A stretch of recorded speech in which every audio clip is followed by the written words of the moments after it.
Đó là do tôi hoa mắt nhìn nhầm sao? Đó, đó là một đóa kim liên.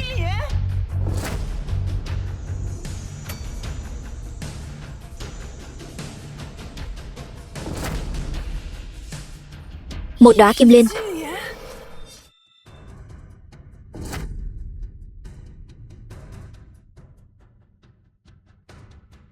Tu vi hạng chót như tôi cũng có thể đo ra một đóa kim liên, có tư chất địa tiên. Nhưng tại sao nhiều năm như vậy sư phụ lại không nhìn ra chứ? Một đóa kim liên, người không có chút tư chất tu tiên nào như hắn lại có thể đo ra một đóa kim liên. Chẳng lẽ là tiên sư ẩn thân sao? Tốt lắm, chỉ dựa vào một đóa kim liên cũng xem như là có tư chất địa tiên rồi. Với Tỉnh Tuyết nhà chúng ta cũng xem như xứng đôi rồi. Ta không mơ chứ? Trong chốc lát từ địa tiên thăng cấp tiên tiên. Tư chất như vậy thật sự là do ta đo ra sao? Không phải thiên tiên, là kim tiên.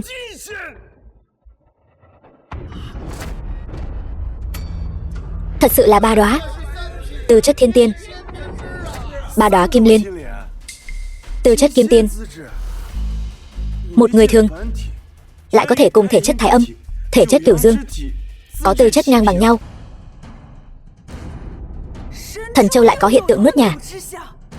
Chẳng lẽ hôm nay sẽ xuất hiện một người vượt qua 3 đóa kim liên? Mau nhìn, lại một đóa, 4 đóa kim liên.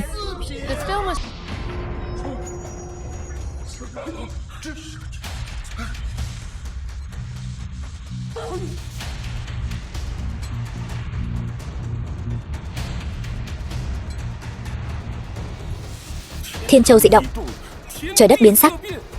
Lẽ nào hôm nay sẽ xuất hiện một vị kỳ tài tu tiên có tư chất thiên đạo sao? Cái gì? Tư chất thiên đạo, kỳ tài tu tiên?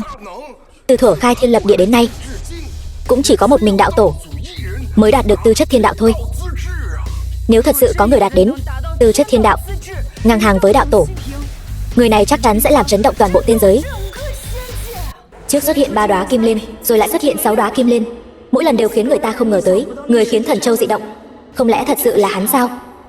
Không thể nào, hắn vừa không có thể chất tu tiên, lại là kẻ bị ruồng bỏ, làm sao có thể xuất hiện tư chất thiên đạo chứ? Là ta nghĩ nhiều rồi, chắc chắn là ta nghĩ nhiều rồi. Nhìn cái bộ dạng không có sở trường gì của hắn, ta tuyệt đối không tin hắn có thể có tư chất thiên đạo. Nhìn kìa, Thần Châu sắp dị động. Cái này, còn nữa hả?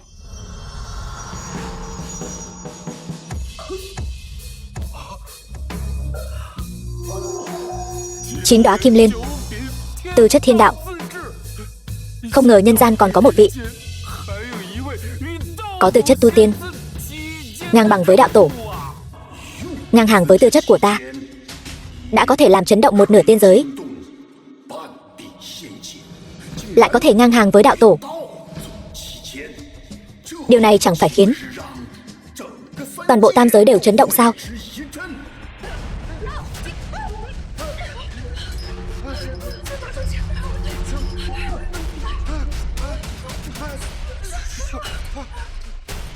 Hai vị sư huynh, hỗn độn thần châu, đây là làm sao vậy? Mấy nghìn năm qua, ta chưa từng thấy qua dị động như vậy. Thánh khí dị động, không phải họa thì là phúc. Mau, hợp sức 3 người chúng ta, giữ vững thần châu, để tránh thần châu rơi xuống đất, thành ra đại họa đấy. Mau.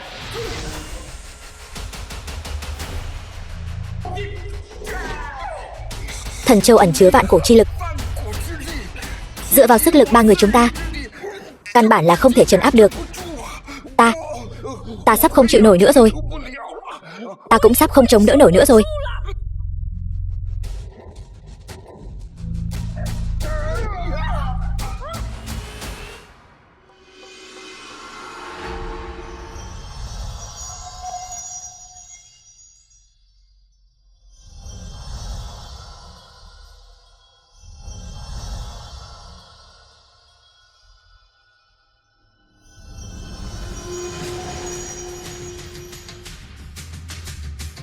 The film was translated and narrated by M Media.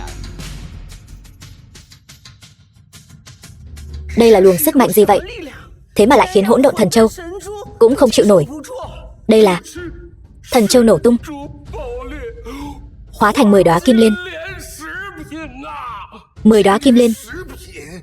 Sư huynh là nói, ngay cả hỗn độn thần châu cũng không thể chịu đựng được tư chất ở trên thiên đạo sao? Đúng vậy. Trương tiên sư, không phải là tư chất thiên đạo 9 đóa kim liên, mà là người đầu tiên trên tam giới có tư chất trên thiên đạo. Thần châu vỡ nát, hóa thành đóa kim liên thứ 10. Trên thiên đạo này lại mở ra một cảnh giới có được tư chất nghịch thiên như vậy, có thể có được nửa Giang Sơn tiên giới. Hắn tuyệt đối không thể bị người khác sử dụng, nhất định phải thuộc về ta. Xem ra mình thật sự không phải thiên tài tu tiên, ngay cả sư phụ cũng đuổi mình xuống núi rồi.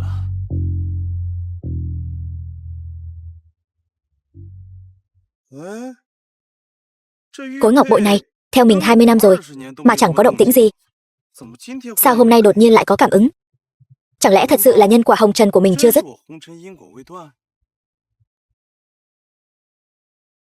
Hướng đông nam. Tình Tuyết, con nhất định phải tìm được đệ đệ con. 20 năm trước cha không cố ý làm mất nó. Cha đừng nói nữa. Cha nhất định sẽ không sao đâu. Cha, 3 vị y sư, một vị là bậc thầy ngoại khoa Tây y, một vị là quốc y đại sư, một vị là y tiên bậc thánh y đạo. Chẳng lẽ ngay cả 3 vị cũng không cứu được cha ta sao? Thanh thép này xuyên qua đầu, không mất mạng ngay tại chỗ đã là may mắn rồi. Nếu muốn lấy ra thì phải mở hộp sọ, thì càng chắc chắn phải mất mạng. Tranh thủ lúc còn ý thức, mau chóng dặn dò hậu sự đi. Thanh thép này từ Thiên Linh Bách Hội xuyên qua não cung Tủy Hải, thuốc thang vô hiệu, hoa đà tái thế cũng khó chữa trị.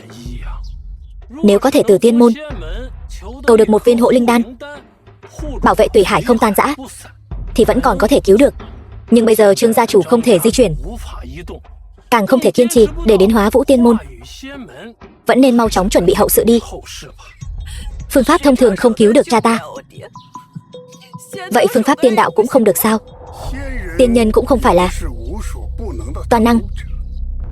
Phủ Nguyên Thần, nơi thần khí chiếu trú, hội tụ vạn linh, chịu trọng thương như vậy, nguyên thần khó giữ, có thể sống thêm được một khắc này đã là tích đức trong mạnh. Thiên cung ban phúc, nếu vẫn còn hy vọng giữ mạng. E rằng ông đang nói nhảm gì vậy? Cha ta vẫn còn sống, dựa vào đâu mà ông nói như vậy? Ta tu tiên nông cạn, không cứu được gia chủ. The film was translated and narrated by M Media. Bây giờ chỉ có thể dùng Long Tiên An hồn hương này để định trụ tam hồn thất phách, tạm thời không rời khỏi thể xác. Nếu không nhanh chóng dặn dò hậu sự, đợi khi hương an thần này cháy hết thì sẽ lực bất tòng tâm. 3 vị thần y, xin các vị hãy cứu cha ta. Cầu xin các vị cứu cha ta với. Chỉ cần các vị có thể cứu cha ta, bất cứ yêu cầu nào gia đình ta cũng đều có thể đồng ý. Hơn nữa, gia đình ta có một phần tiên duyên của Hóa Vũ Tiên môn. Có được tiên duyên này, có hy vọng thành tiên. Ai trong các vị có thể cứu ông ấy thì tiên duyên này sẽ thuộc về người đó. Cầu xin các vị. Không phải là chúng tôi không cứu, thật sự là bị thương quá nặng rồi. Nén hương an thần này chỉ có thể duy trì nửa giờ. Đại tiểu thư, vẫn nên để Trương gia chủ mau chóng lo liệu hậu sự đi. Tiểu Tuyết,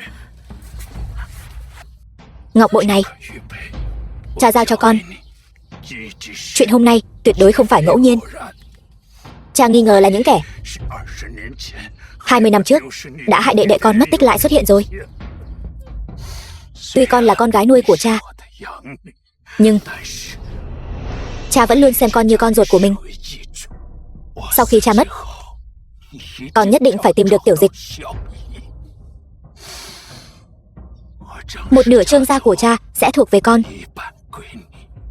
Nếu thật sự không tìm được thì cha sẽ để lại tất cả cho con. Cha ơi, con không muốn. Cha, cha yên tâm, con nhất định sẽ tìm được đệ đệ. Cha. Sát khí thật nặng. Ngươi im miệng. Ngươi đang nói nhảm gì vậy? Ngươi đang nói tiếng người đấy hả? Mau bắt hắn lại, tát miệng hắn. Khoan đã, ta không có chế giễu. Ta muốn nói là phải mau chóng rút thanh thép ra khỏi đầu ông ấy. Một nén hương an thần chỉ có thể có tác dụng an thần một chút, không cứu được mạng ông ấy đâu. Còn không rút ra, ông ấy không sống quá 10 phút nữa đâu. Thằng nhóc từ đâu ra mà dám ăn nói ngông cuồng như vậy? Đây chính là Long Tiên An Hồn Hương, dùng cho tiên nhân đấy. Vô tri. An hồn hương này chứa khí Long Tiên, có thể giữ được tam hồn thất phách. Tuy không cứu được mạng của Trương gia chủ, nhưng cũng có thể đảm bảo ông ấy không ngừng thở trong vòng một nén nhang. Đâu chỉ có thể ổn định tam hồn thất phách. Nén hương này người thường ngửi một cái có thể sống thêm vài chục năm. Tiên nhân ngửi một cái, cảnh giới có thể lên một tầng cao mới.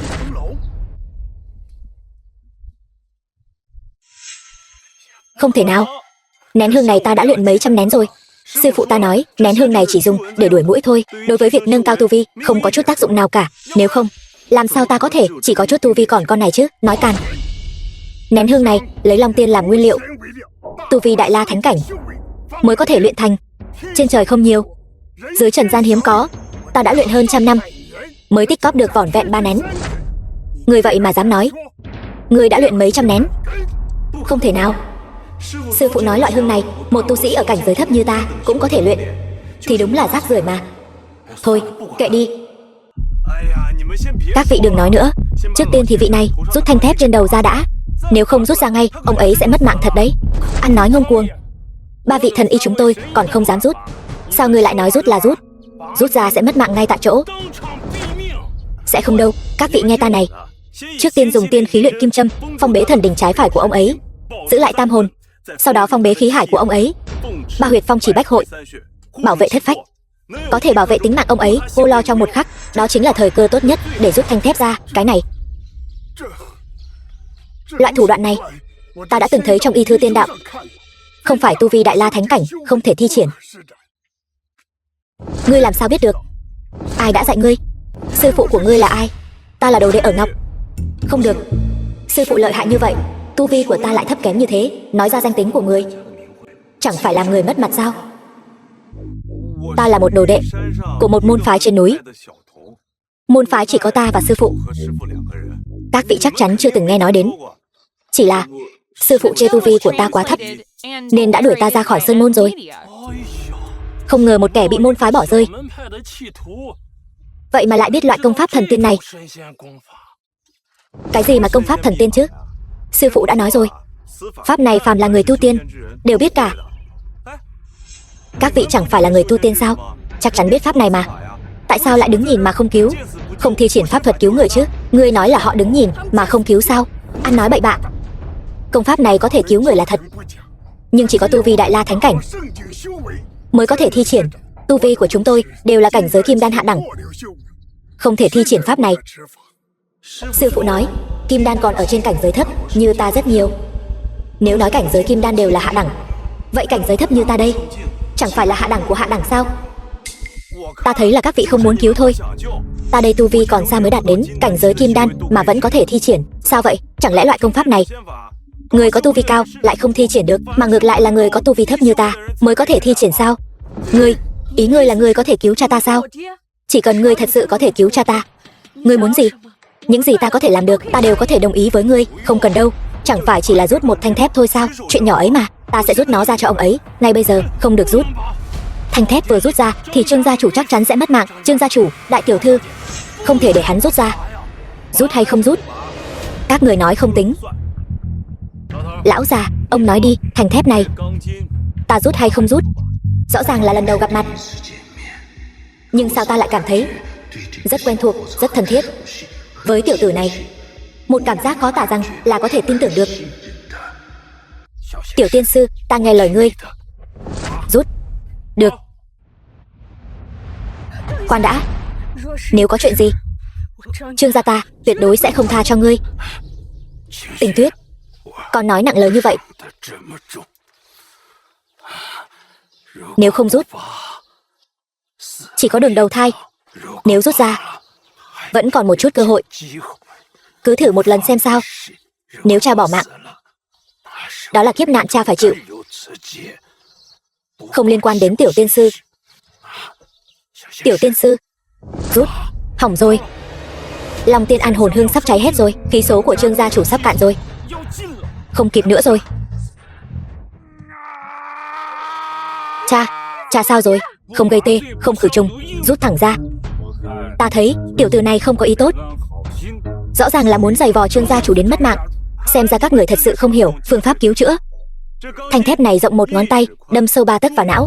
Mỗi khi rút ra 1 tấc, đều phải phối hợp trấn hồn quyết để trấn áp tam hồn. Lúc mới bắt đầu rút, quả thật đau đớn khó chịu. Nhưng chỉ cần đốt thêm vài nén Long Diên An thần hương, hiệu quả sánh ngang với ma phí tán thì sẽ không đau nhiều như vậy nữa. Cái gì? Đốt thêm vài nén sao? Nói thì dễ dàng. Long Tiên An hồn hương này, các môn phái khắp nơi cộng lại cũng không gom đủ 100 nén. Y Tiên tiền bối, xin người hãy lấy thêm vài nén nữa đi. Ta nguyện dùng tất cả tài sản của gia tộc, thậm chí là tiên duyên để đổi lấy. Tiên duyên này tất nhiên quý giá. Nhưng Long Tiên An hồn hương này, khi ta ra ngoài chỉ mang theo 1 nén. Thật ra 3 nén hương ta đều mang theo bên mình. Đây là bảo vật vô giá, là lễ vật cầu xin gia nhập Hóa Vũ Tiên môn. Có thể lãng phí vào một người chắc chắn sẽ mất mạng sao? Ông cũng quá keo kiệt rồi. 1 nén hương ông cũng không nỡ, uổng cho ông còn là người tu tiên. Đốt lên. Giả đấy. Trên đời này không thể có nhiều Long Tiên An hồn hương như vậy. Đúng vậy, ta đã nói từ sớm rồi. Hương này ta có mấy trăm nén lận. Nếu các người muốn, hôm khác theo ta về sơn môn, ta sẽ cho các người hết. Đạo tâm của lão phu sắp tan vỡ rồi. Chẳng lẽ ta tu luyện thành một tiên giả sao? Long Tiên An hồn hương này thật sự là hàng ven đường sao? Không thể nào. Hắn chắc chắn là lừa người. Đây đều là thuật che mắt. Trừ phi hắn là lão cổ đồng của tiên môn, đến đây để du ngoạn nhân gian. Trời có 3 kỳ: mặt trời, mặt trăng và các vì sao. Thông thiên thấu địa, hồn bất kinh.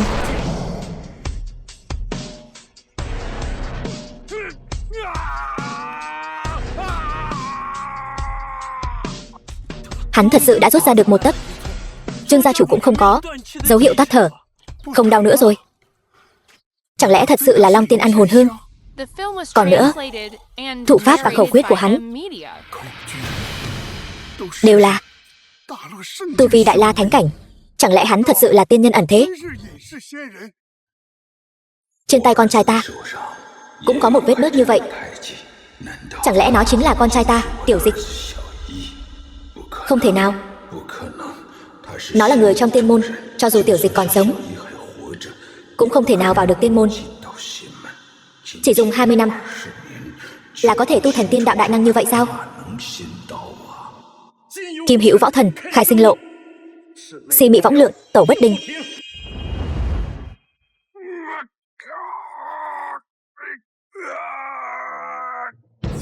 Thiên môn địa hộ, thất hương tục mạnh. Ngay cả 3 vị thần y cũng bó tay chịu trói. Hắn lại thật sự làm được. Xin tiểu thần tiên nhận ta làm đồ đệ, truyền thụ tiên đạo y kinh. Các vị nhầm rồi. Ta chỉ là một kẻ bị sư phụ đuổi xuống núi, không phải thần tiên gì cả, cũng chưa từng xem qua tiên đạo y kinh nào. Người này hư thực khó lường, không thể nhìn thấu. Tốt nhất là sau khi về bẩm báo sư tổ, rồi tính toán tiếp. Tiểu thần tiên, là chúng tôi có mắt không thấy Thái Sơn. Ngài tiên đạo cao siêu, lại hào phóng ban hương.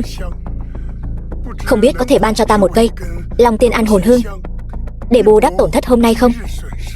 Thứ đồ rẻ tiền này hả? Ta có rất nhiều. Muốn bao nhiêu? Các vị cứ tự lấy.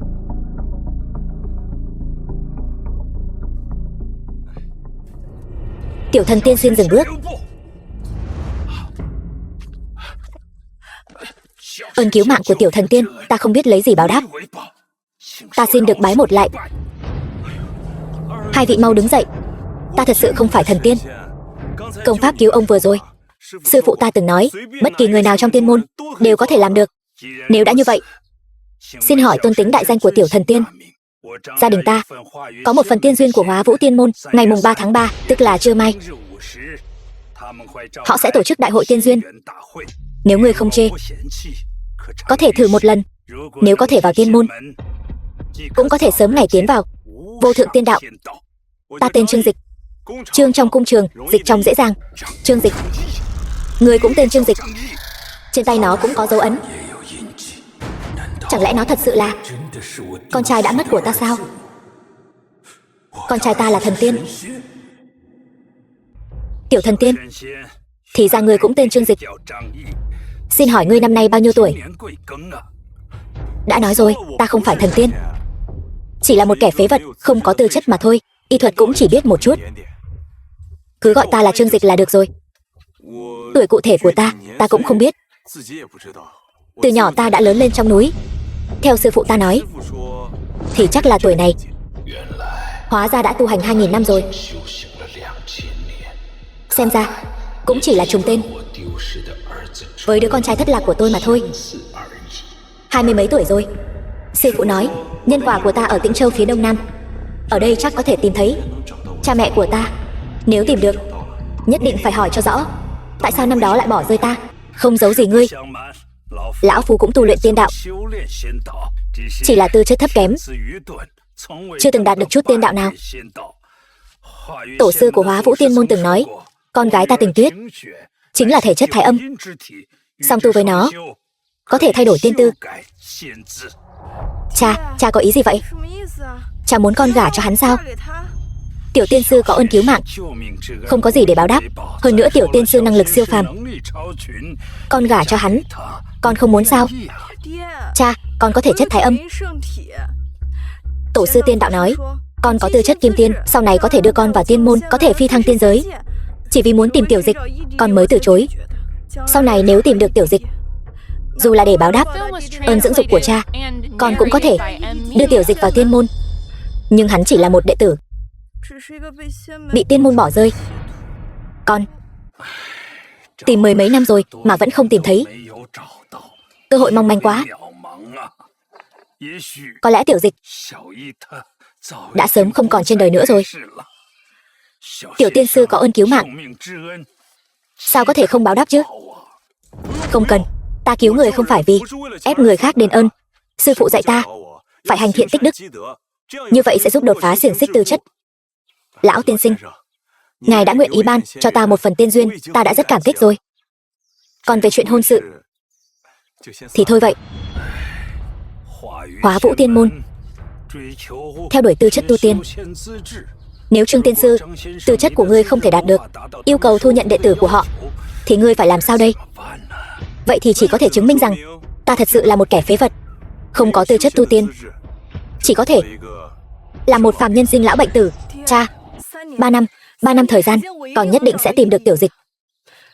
Còn về ân tình hôm nay, Trương tiên sư có thể tu hành đến tận bây giờ, nhất định là có tư chất. Đợi con tìm được đệ đệ, con sẽ gả cho Trương tiên sư.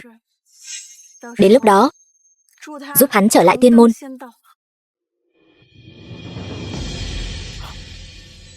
Tiên trung cửu hưởng, đại hội tiên duyên của Hóa Vũ Tiên môn sắp khai mạc rồi. Bái kiến tiên nhân. Trương tiên sư, sao ngươi không quỳ? Ba vị này chính là trưởng giáo chân nhân của Hóa Vũ Tiên môn, đến chủ trì đại hội hôm nay. Ngươi tuyệt đối đừng chọc giận họ. Không quỳ ba vị chân nhân chính là bất kính với tiên môn, bất kính với tiên đạo. Ngươi còn muốn vào Hóa Vũ Tiên môn nữa không? Người trước mặt đã đến tham gia đại hội tiên duyên, chuẩn bị bái sư nhập tiên môn, vì sao không quỳ? Nếu ta quỳ thì phải quỳ trước tiên nhân thật sự. Mà các người tu vi không cao, không tính là tiên nhân, không đáng để ta quỳ. Đúng là một tiểu tiên sư ngông cuồng. Ta và hai vị sư huynh cai quản tiên môn ngàn năm, có thể nhập môn bàn đạo, xuống địa phủ truy hồn. Ngươi dám nói chúng tôi tu vi không cao, không tính là tiên nhân? Trương tiên sư, xin đừng nói cản ở đây, mau xin lỗi ba vị tiên nhân đi. Kẻ bất kính với tiên nhân không có tư cách tham gia đại hội tiên duyên. Xin ba vị tiên nhân hạ lệnh đuổi người này ra ngoài. Ta cũng không nói sai. Tại sao lại muốn đuổi ta ra ngoài chứ? Họ thật sự không phải tiên nhân. Sư phụ ta từng nói, tiên nhân thật sự tu vi cao thâm khó lường, căn bản không thể nhìn thấu cảnh giới. Sư phụ ta chính là tiên nhân đó. Ta không thể nhìn thấu cảnh giới của ông ấy. Ta thấy tiểu tiên sư quả thật có chút tu vi, cảnh giới luyện khí tầng 8. Ngươi là môn phái nào? Với cảnh giới luyện khí lại có thể nhìn ra tu vi cảnh giới thần tiên. Sư phụ của ngươi rốt cuộc là thần thánh phương nào? Ta. Sư phụ nói ta tư chất thấp kém, khả năng tu tiên kém cỏi, đuổi ta ra khỏi sơn môn rồi, không còn mặt mũi nhắc đến danh hiệu sư phụ nữa. Không chịu tiết lộ. Được. Ngươi nói chúng tôi tu vi không cao, vậy ngươi hãy nói rõ xem, chúng tôi rốt cuộc là cảnh giới gì?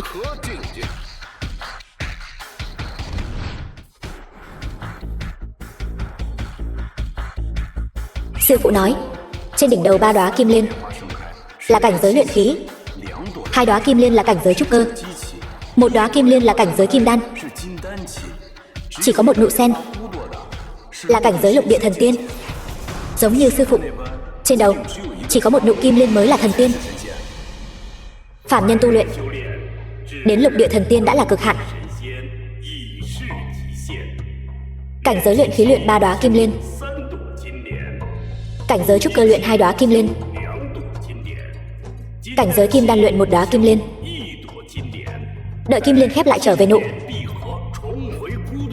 chính là lục địa thần tiên.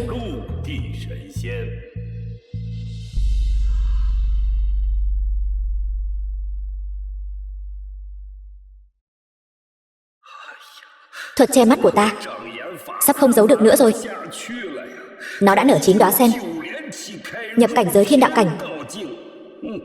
Phải mau chóng bảo nó xuống núi, không thể để nó biết người sư phụ này đã không còn gì có thể dạy nó nữa.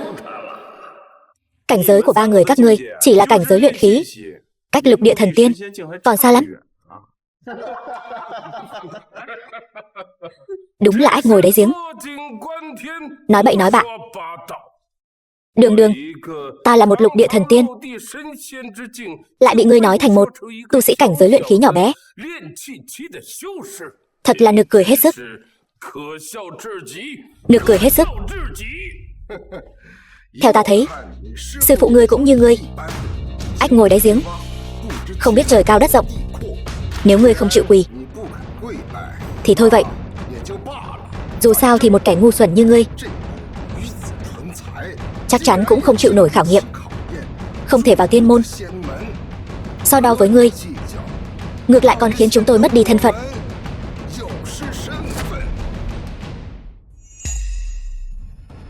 Giờ ngọ, giờ lành đã tới. Xin mời thánh khí của tiên môn Hỗn Độn Thần Châu.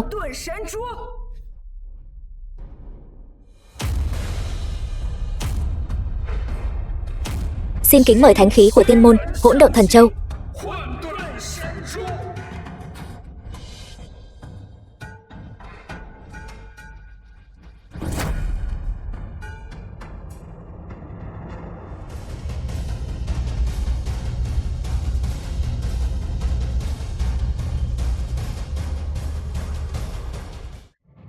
Đây chính là thánh khí của Hóa Vũ Tiên môn, có thể kiểm tra linh căn, đo tư chất, phân biệt thiện ác. Hỗn Độn Thần Châu sao? Năm đó ta đã quỳ mấy lần cầu xin muốn vào tiên môn, chính là thần châu này.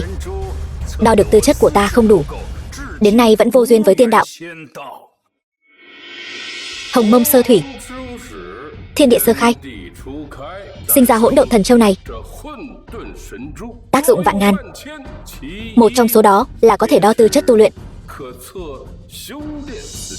Phàm người tu tiên dùng tay chạm vào thần châu, thần châu sẽ hiển thị tư chất tu luyện của người đó. Phàm nhân tu luyện chia làm 9 cảnh giới: luyện khí, trúc cơ, kim đan, lục địa thần tiên, thiên tiên, thần tiên, kim tiên, đại la thánh cảnh, thiên đạo. chạm vào thần châu, kim liên sẽ hiện ra. Số lượng kim liên hiện ra đại diện cho tư chất tu luyện có thể đạt tới. Dưới kim liên đều là sâu kiến, chỉ khi hiển hiện một đóa kim liên mới có khả năng tu luyện lục địa thần tiên. Nếu kim liên không hiện ra thì chứng tỏ rằng cả đời này cũng không thể thành tiên. Sư phụ nói một đóa kim liên đã là giới hạn lớn nhất của phàm nhân tu tiên, như vậy mới có thể tu luyện đến cảnh giới lục địa thần tiên.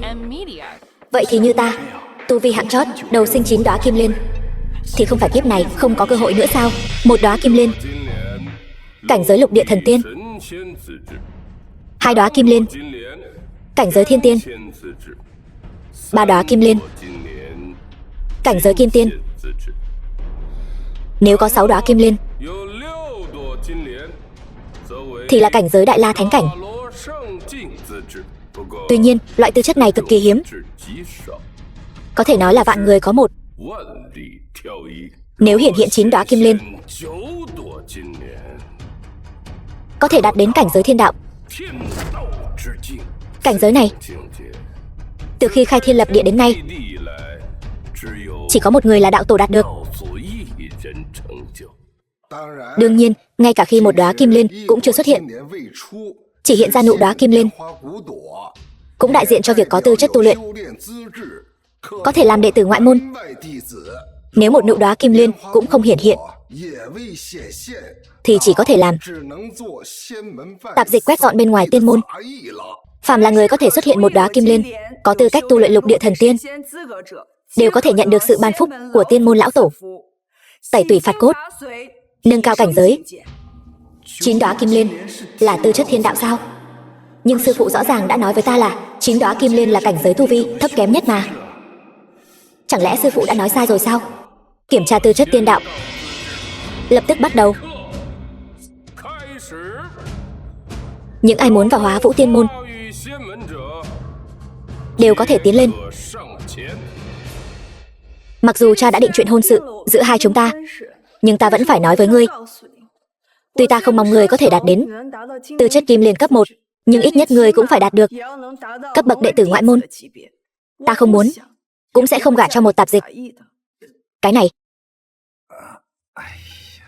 một đóa kim liên miễn cưỡng nhập tiên.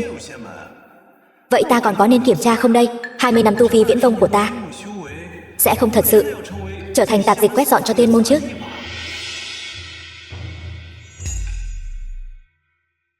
Nhìn cái bộ dạng chột dạ của ngươi kia, ngươi không dám, vậy thì để ta. Ta không cầu người đàn ông của ta mạnh hơn ta, nhưng nhất định không thể kém hơn ta.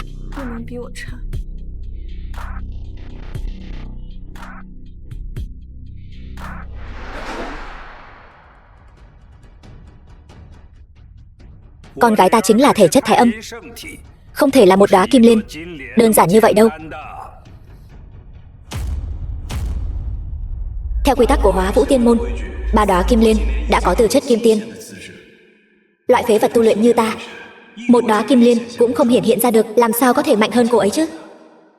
Định mệnh đã an bài rằng ta và Trương gia không có duyên, không thể thành chuyện hôn sự này rồi.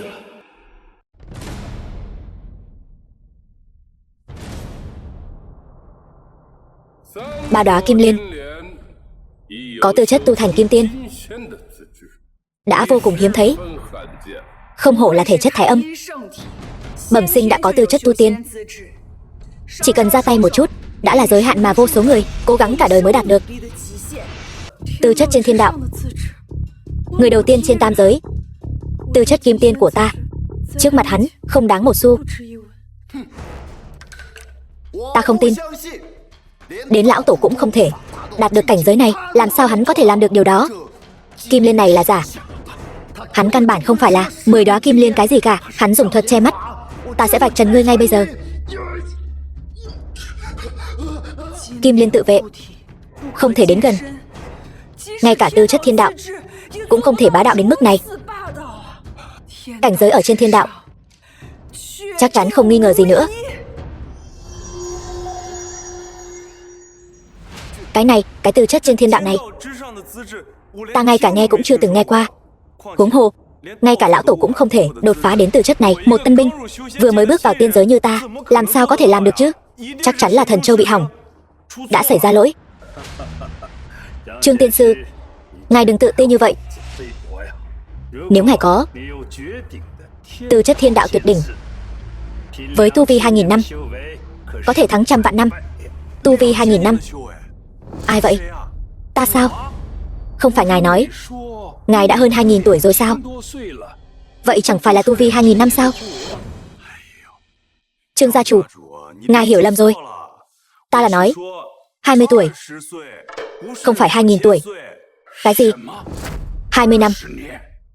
Trương tiên sư, ngài nói ngài chỉ có 20 tuổi, chứ không phải 2.000 tuổi sao? Trương tiên sư chỉ có 20 tuổi.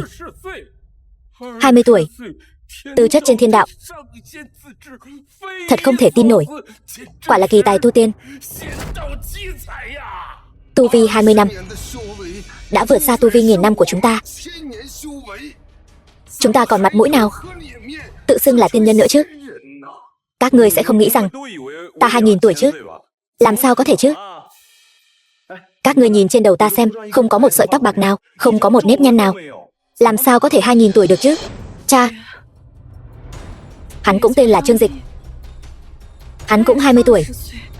Trên cánh tay hắn có vết bớt giống như của cha. Hắn sẽ không phải là Tiểu Dịch chứ? Đúng vậy. Ta nhớ ra rồi. Năm đó, khi ta ôm Tiểu Dịch chạy trốn, cánh tay của chúng ta đã bị một con dao cùng lúc rạch qua.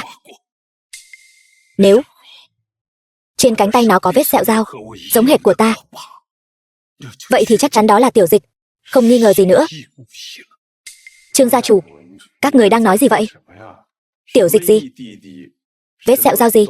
Vết bớt gì đó? Trương tiên sư, có thể cho ta xem cánh tay trái của ngài được không? Cánh tay trái của ta cũng không có gì bất thường. Có gì mà phải xem?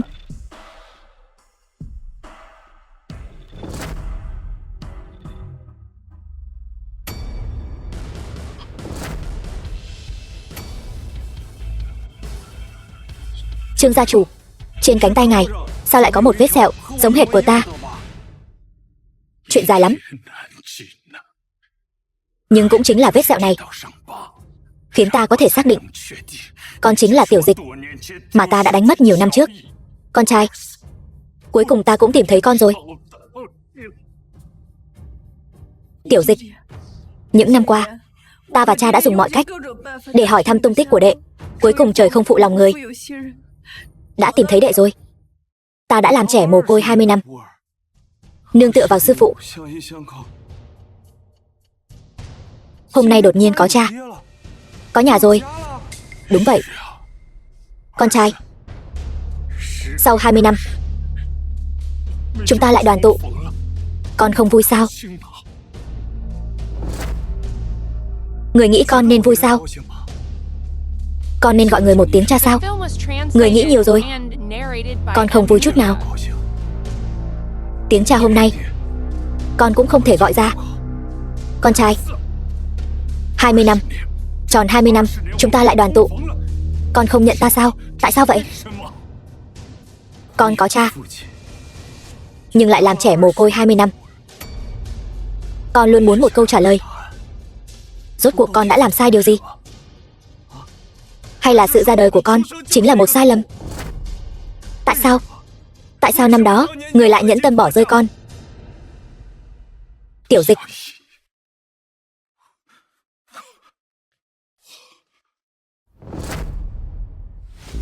thảo nào hắn có tư chất nghịch thiên.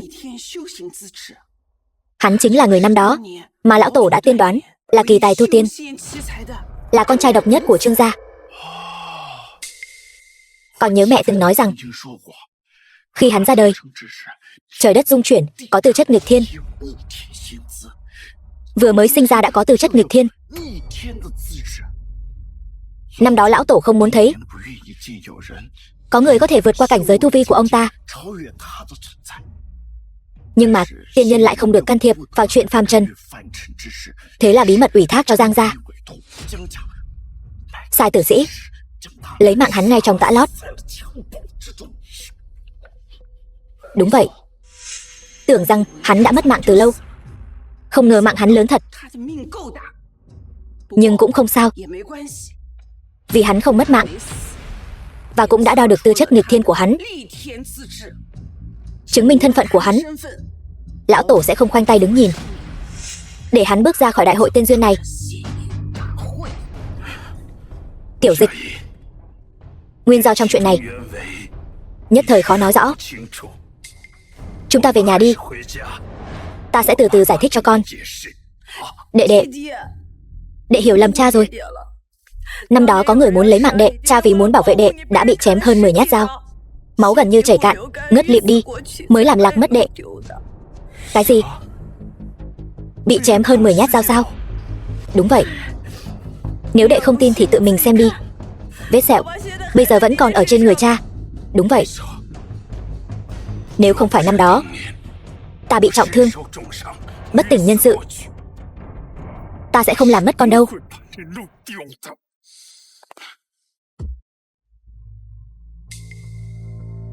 The film was translated and narrated by M Media. Cha, con xin lỗi. Năm đó con còn tưởng rằng cha cố ý bỏ rơi con. Sư phụ đã dạy con tìm được người thân, phải kính trọng và yêu thương họ, thì con đã vứt hết ra sau đầu. Con thật sự không phải là người. Tiểu Dịch, con đang làm gì vậy? Là cha sai rồi.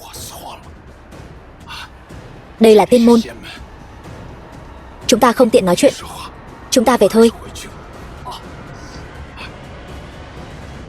Về nhà. Mặc kệ cái tiên môn đó, con không vào nữa. Thần châu nổ tung, đại họa của tiên môn. Chưa điều tra rõ căn nguyên đại họa, không ai được phép rời đi. Cung nghênh lão tổ.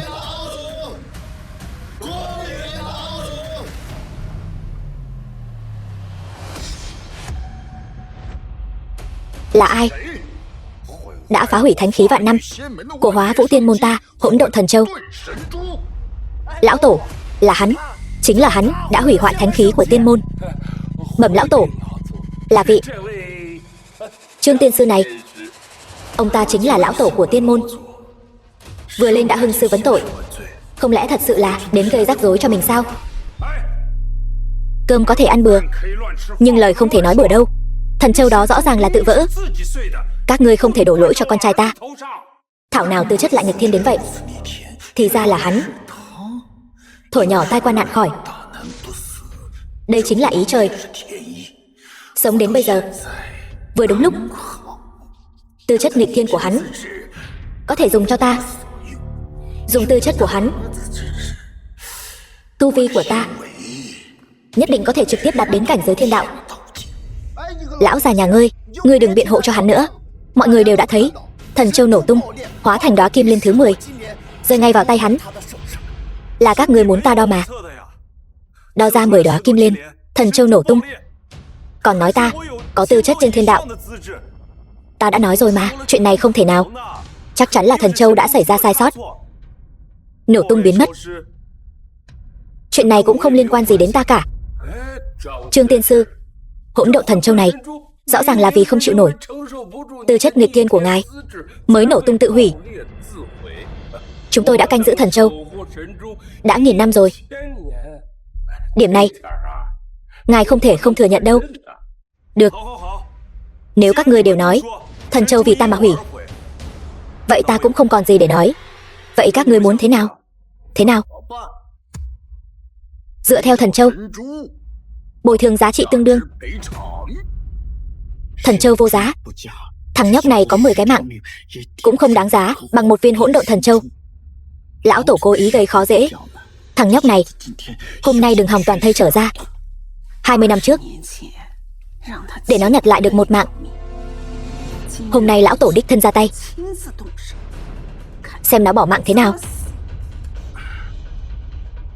Viên thần châu này ta sẽ đền. Trương gia ta có 5 tấn vàng, vô số châu báu, tất cả hiến cho tiên môn, được không? Thần châu chính là thánh khí thượng cổ, làm sao có thể ngang bằng với tiền bạc phàm tục. Chỉ có thể dùng vật có giá trị tương đương với thánh khí thượng cổ để đền. Nếu không có, hôm nay người của Trương gia các ngươi, một người cũng đừng hòng rời khỏi Hóa Vũ Tiên Môn. Lão tổ, rõ ràng ngài biết, trong Hóa Vũ Tiên Môn chỉ có Hỗn Độn Thần Châu là thánh khí thượng cổ duy nhất. Ngài đây rõ ràng là gây khó dễ. Lão tổ nổi giận. Trừ phi Trương tiên sư có thể đến Thiên Cung mượn được bảo vật, nếu không, khó mà làm nguôi cơn giận của lão tổ. Ngươi muốn thánh khí thượng cổ, ta không lấy ra được. Ở đây ta chỉ có một con đao, là binh khí do ta tự mình luyện chế. Trương tiên sư không được nói cản. Con đao củi này làm sao có thể so sánh với thần châu? Đây chẳng phải là hạ thấp giá trị của thần châu sao? Đệ đệ, chuyện bồi thường ta và phụ thân sẽ nghĩ cách. Đệ mau vứt con đao này đi, đừng để người khác có cớ để chê bai. Vứt đi. Tại sao phải vứt đi chứ? Lúc xuống núi, sư phụ cho ta không nhiều đồ vật, mỗi món đều vô giá. Thằng nhóc, ngươi đừng khoác lác nữa được không? Chẳng phải chỉ là một con đao củi rách nát sao? Tiệm rèn ở dưới núi có đầy. Ngươi coi chúng ta mù sao? Hay coi lão tổ không biết vật phàm tục sao? Lão tổ, ta thấy người này chính là đến tiên môn gây rối. Nếu hắn không đền nổi thì phải lấy mạng hắn để tế thần châu. Ai nói ta đến gây rối chứ? Lúc ta xuống núi, sư phụ đặc biệt dặn dò, nói con đao này của ta cho dù là 10 ngọn núi vàng cũng không đổi. Ta nghĩ giá trị hẳn là không kém hơn cái Hỗn Độn Thần Châu của các ngươi đâu. Cho các ngươi, có muốn không? Trương tiên sư này, ngươi không thể ỷ vào tư chất nghịch tiên của mình mà làm càn vô độ chứ. Chuyện hôm nay quá đáng rồi, quá đáng rồi đó. Ta ngược lại muốn xem kỳ tài tu tiên có tư chất nghịch thiên này, con đao được rèn ra có điểm gì quý giá. Giang Thiếu Đình, tiên môn đã cho phép ngươi làm đệ tử nhập môn. Cầm đao, đưa ta xem. Vâng. Chẳng phải chỉ là một cây đao cũ nát. Giang Thiếu Đình, chẳng qua chỉ là một cây đao chặt củi mà thôi. Ngươi vì cớ gì lại có hành động như vậy? Chỉ là một cây đao mà thôi, sao lại nặng đến thế chứ?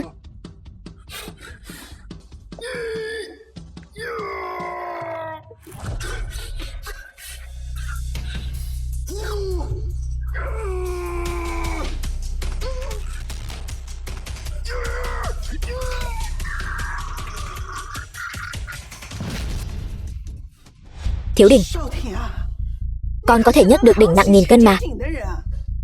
Sao có thể trước mặt mấy vị tiên nhân mà lại không nhấc nổi một cây đao chứ? Cây đao này hình như nặng vạn cân. Đôi tay này của con chỉ có thể lay động sức mạnh nghìn cân.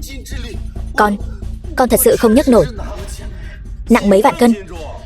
Giang Thiếu Đình, ngươi đang đùa cái gì vậy? Cây đao này là do ta tự tay rèn, nặng 7 cân 8 lạng. Sao có thể nặng như ngươi nói được chứ? Giang Thiếu Đình, tư chất của Trương Dịch vượt xa ngươi. Trong lòng ngươi không thoải mái cho nên mới dùng chiêu này. Trước tiên ngươi chọc giận lão tổ, rồi trút giận lên Trương Dịch, có phải không? Giang Thiếu Đình, ngươi lại là kẻ tiểu nhân hèn hạ như vậy. Ta còn nghĩ sẽ song tu với ngươi. Thật ghê tởm quá đi mất. Giang Thiếu Đình, ngươi đừng có giả thần giả quỷ nữa. Mau cầm cây đao chặt củi của Trương tiên sư đưa cho ta. 3 vị tiên nhân, ta. Được, ta cầm.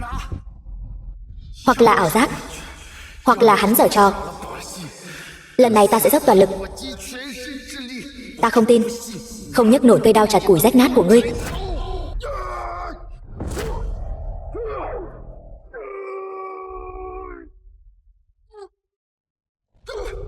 Giang Thiếu Đình, chỉ là một cây đao mà thôi, không cần phải diễn giống như vậy chứ. Cầm chắc vào.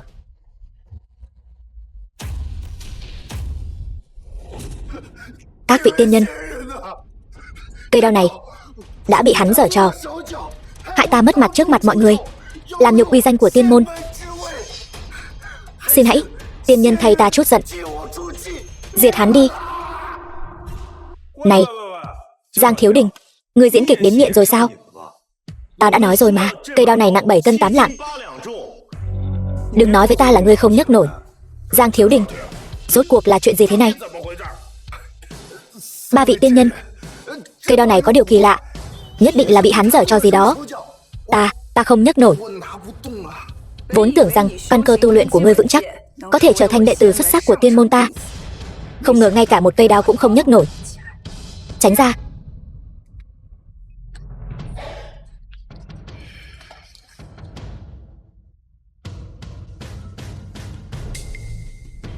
Cây đao này nhìn có vẻ rách nát, sao lại nặng thế này?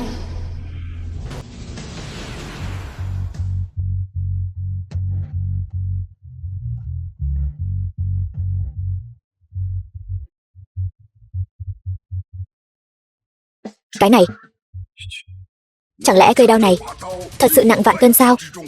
Ngay cả trưởng giáo chân nhân cũng không nhấc nổi nó. Không phải, vị tiên nhân kia, không phải ngài đang nói đùa đấy chứ? Cây đao này, Tiểu Dịch nhấc nó lên một cách dễ dàng. Nó không nặng đến thế mà. Con đao này tuy nặng, nhưng chưa đến mức không thể nhấc lên được.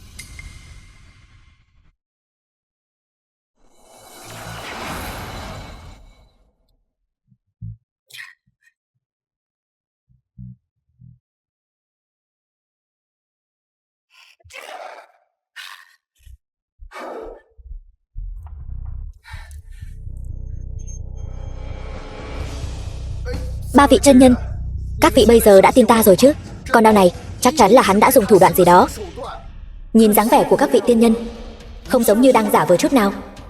Chẳng lẽ những vị tiên nhân này thật sự ngay cả một con đao nặng 7 cân 8 lạng cũng không nhấc lên nổi sao? Con đao này thật sự rất nhẹ mà. Mấy vị tiên nhân, hay là các vị thử lại xem sao? Uy danh của tiên môn chúng tôi không thể bị một con đao hủy hoại được. Ta muốn xem thử con đao này ẩn chứa trò bịp bợm gì. Đưa đây, tiên nhân. Ta nói họ vẫn không tin. Ngài hãy nói cho họ biết rốt cuộc nó có nhẹ không? Hỏng rồi, con đao này thật sự nặng vạn cân.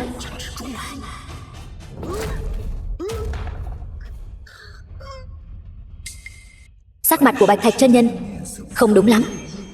Chẳng lẽ con đao chặt củi này thật sự có gì đó huyền diệu sao?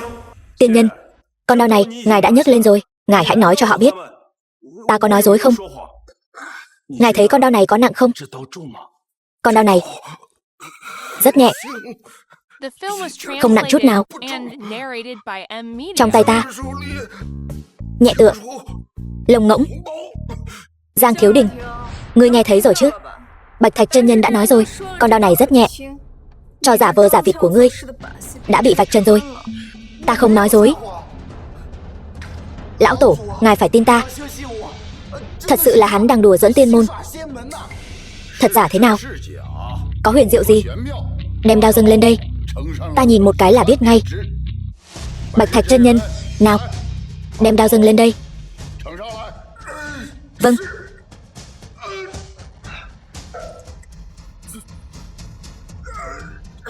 Con đao này thật sự nặng như núi. Ta sắp không chống đỡ nổi nữa rồi. Tiên nhân, ngài vừa nãy không phải còn nói con đao này rất nhẹ sao? Ngài đang phối hợp với bọn họ diễn kịch, muốn hãm hại ta phải không? Nói bậy bạ. Ba vị trưởng giáo chân nhân của Hóa Vũ Tiên môn, Quang Minh Lỗi Lạc, lại đi làm chuyện dơ bẩn như vậy sao? Lão tổ, Tử Dương sư huynh, lần này các vị đã tin ta rồi chứ? Nếu con đao này không phải thật sự do thánh khí hóa thành, thì nhất định là có cao nhân đã thi triển tiên thuật. Chúng ta không thể phá giải được. Trương tiên sư, ngài mau đem con đao này đi đi. Sắp để ta mất mạng rồi. Tiểu Dịch, con mau đem đao đi đi, đừng để đè hỏng tiên nhân.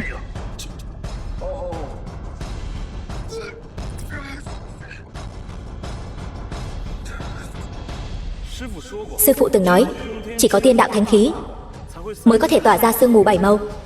Chẳng lẽ con đao chặt củi mà ta tùy tiện luyện thành có thể sánh ngang với thánh khí là Hỗn Độn Thần Châu? Sao còn chưa đứng dậy? Mặc dù tư chất của hắn nghịch thiên, nhưng tu vi ở cảnh giới của hắn chỉ là tiểu tiên sư ở tiên môn. Quỳ hắn ra thể thống gì?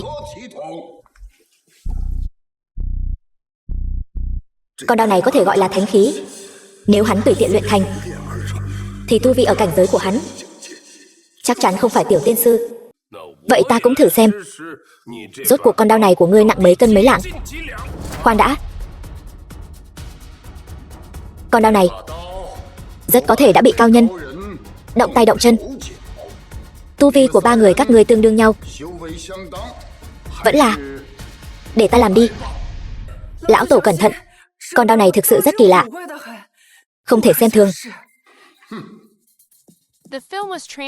Con đao này, cho dù nó được cao nhân động tay động chân, thì nó cũng chỉ là một vật tử. Ta còn sợ nó sao? Lão tổ, bọn họ không nhấc nổi con đao này, có phải là vì trên thân dao này có một tầng sương mù 7 màu không?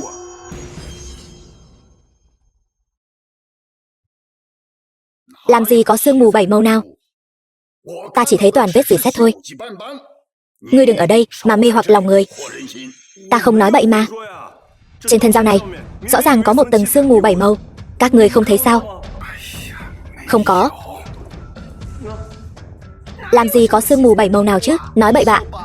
Thằng nhóc, lão tổ muốn xem đao của ngươi thì ngoan ngoãn dâng lên đi. Đừng ở đây kéo dài thời gian. Có ích gì? Bất kể ngươi đã động tay động chân gì, với con đao này cũng không thoát khỏi pháp nhãn của lão tổ. Chỉ có tiên đạo thánh khí mới có sương mù 7 màu bao quanh, và chỉ có đại la thánh cảnh trở lên mới có thể nhìn thấu ngay lập tức. Ngươi là nghĩ rằng tu vi ở cảnh giới của ta không bằng ngươi sao? Đưa đây, đưa con đao rắt này cho ta. Trương tiên sư, có lẽ hôm nay trong số những người có mặt, tư chất của ngươi là cao nhất. Nhưng nếu so về tu vi, vẫn là lão tổ của chúng tôi cao nhất. Ngông cuồng vô độ, không biết trời cao đất rộng. Ta sẽ dập tắt uy phong của ngươi. Đưa đây, chắc là ta bị ảo giác rồi. Một con đao củi làm sao có thể là tiên đạo thánh khí được chứ? Đây.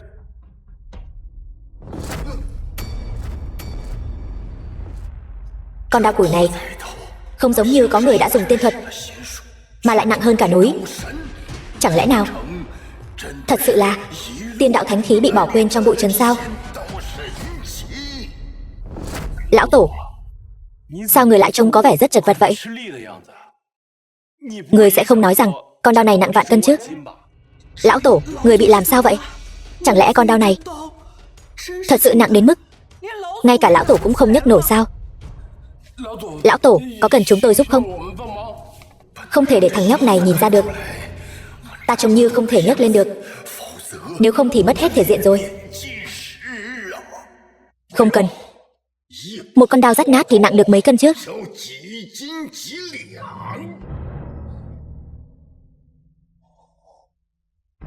Thấy chưa?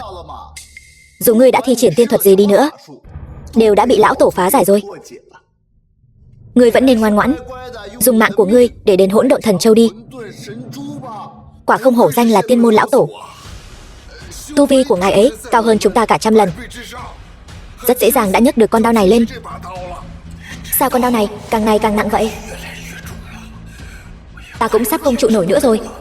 Làm sao đây? Lão tổ, ngài không phải nói con đao này rất nhẹ sao? Vậy tay ngài run rẩy làm gì? Tay ta không có run. Con đao này nhẹ lắm. Ngươi cảm thấy ta trông giống như đang cầm vật gì rất nặng sao? Không giống. Một chút cũng không giống. Không trụ nổi nữa rồi. Nhiều người đang nhìn như vậy. Không thể làm mất thể diện của một tiên môn lão tổ. Ta phải nghĩ cách. Lão tổ trán đổ mồ hôi, cánh tay hơi run rẩy. Điều này không giống như rất thoải mái chút nào. Ta nói cho người biết, ta không chỉ có thể cầm bằng tay này, tay còn lại của ta cũng có thể cầm được.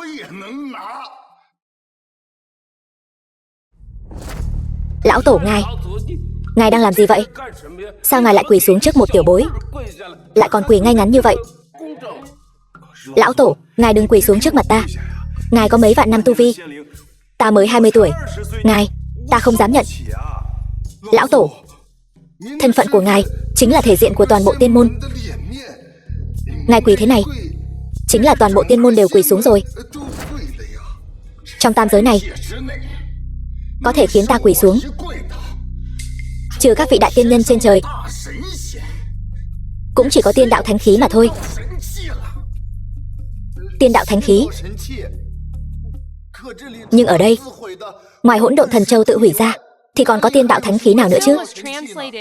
Tiên đạo thánh khí mà lão tổ nói đến, chẳng lẽ chính là con đao chặt củi này? Đúng vậy, thánh khí ẩn thân, nhưng quả thật có tiên lực.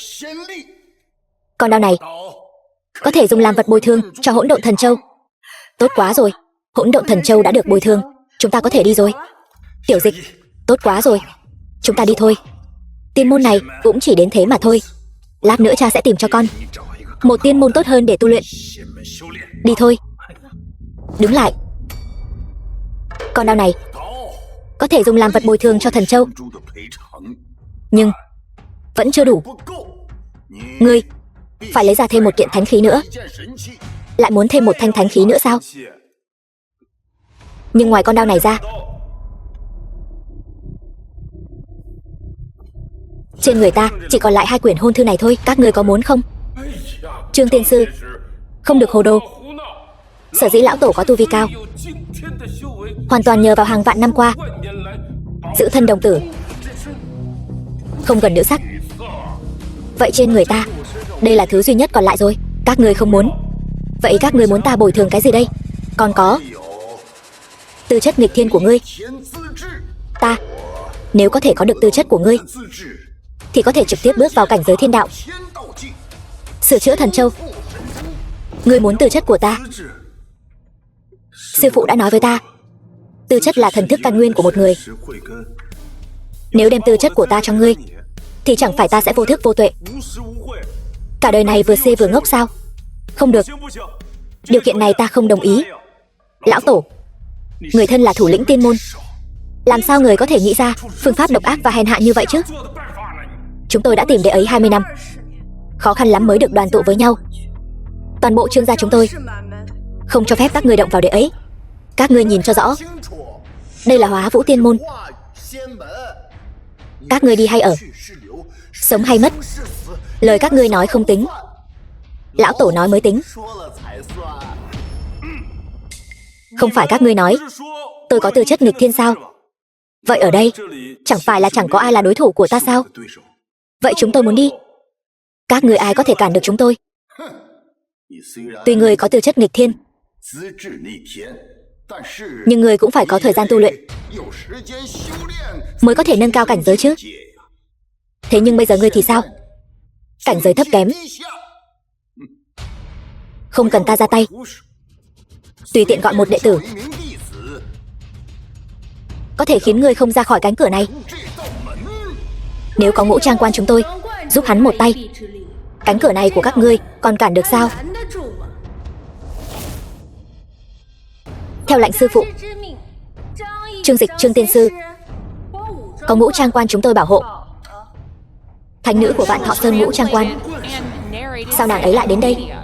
Chưa từng nghe sư phụ nhắc đến Ngọc Kinh Sơn và Ngũ Trang Quan có giao tình. Tiểu tiên sư này, hắn đã hủy thánh khí hỗn độn thần châu của tiên môn chúng tôi. Sao vậy? Ngũ Trang Quan các ngươi muốn đỉ thế hiếp người, để banh vực hắn sao? Từ khi hắn xuống núi, đã là người của Ngũ Trang Quan chúng tôi. Ngươi muốn động vào hắn, sư phụ ta, Trấn Nguyên Tử, ta, thánh nữ Vạn Thọ Sơn, không đồng ý. Tiểu Dịch, từ khi nào con bái sư ở Ngũ Trang Quan, làm đệ tử của Trấn Nguyên Đại Tiên vậy?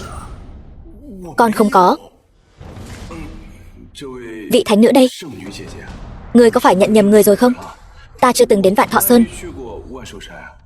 Chẳng lẽ khi ngươi xuống núi, sư phụ ngươi không nói cho ngươi biết ngươi có một hôn ước là với thánh nữ Vạn Thọ Sơn của ta sao?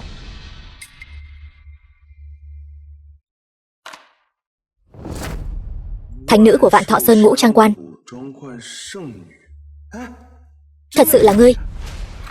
Lần này ta xuống núi cũng là nhận lời sư phụ ta mời ngươi về Ngũ Trang Quan. Một là vì chuyện thành hôn của hai ta, hai là sư phụ ta thân thể không khỏe, muốn mời ngươi đến trang quan luyện chế Thiên Nguyên Kim Đan, để sư phụ ta dưỡng bệnh. Không ai được mang đi. Hắn đã hủy thánh khí của tiên môn chúng tôi, Hỗn Độn Thần Châu. Phải để lại tư chất của hắn để bồi thường mới được. So với sư phụ ta, Trấn Nguyên Tử, chẳng qua ngươi chỉ là một tiên sư trong một tiên môn nhỏ bé mà thôi. Cũng dám làm trái ý sư phụ ta sao? Trấn Nguyên Đại Tiên muốn người thì hãy để ngài ấy tự mình đến. Nếu Trấn Nguyên Đại Tiên đích thân đến thì ta tự nhiên sẽ thả người. Trấn Nguyên Đại Tiên không thể đích thân đến. Động chủ của Lạc Hoa Động ta muốn người từ ngươi có được không?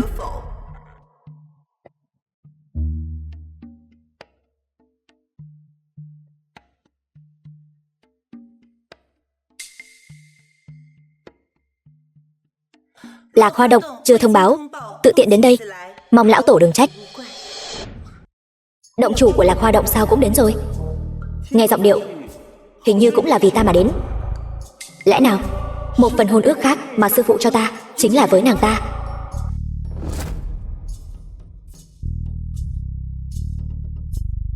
Động chủ của Lạc Hoa Động đích thân đến Hóa Vũ Tiên môn của ta cũng là vì hắn. Đúng vậy, 20 năm trước, Ngọc Kinh Sơn và Lạc Hoa Động của ta đã có hôn ước. Đợi đến khi hắn đủ 20 tuổi sẽ thành hôn với ta.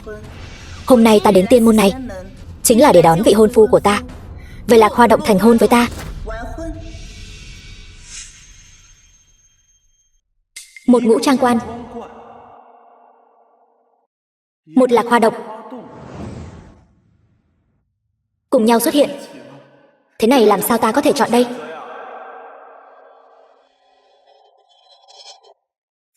Lão tổ, Trấn Nguyên Đại Tiên, pháp lực vô biên, ngay cả thiên đế cũng phải kính trọng ông ấy 3 phần. Chúng ta không thể xem ông ấy là kẻ thù được. Lạc Hoa Động dùng độc vô hình,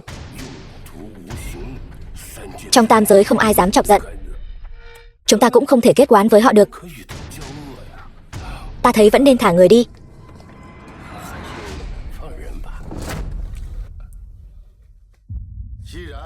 Vì ngũ trang quan và Lạc Hoa Động đều đến đòi người, thì cái thể diện này ta không thể không cho. Vậy thì tên tiểu tử này rốt cuộc là đi ngũ trang quan hay Lạc Hoa Động? Vậy thì các ngươi tự mình quyết định đi.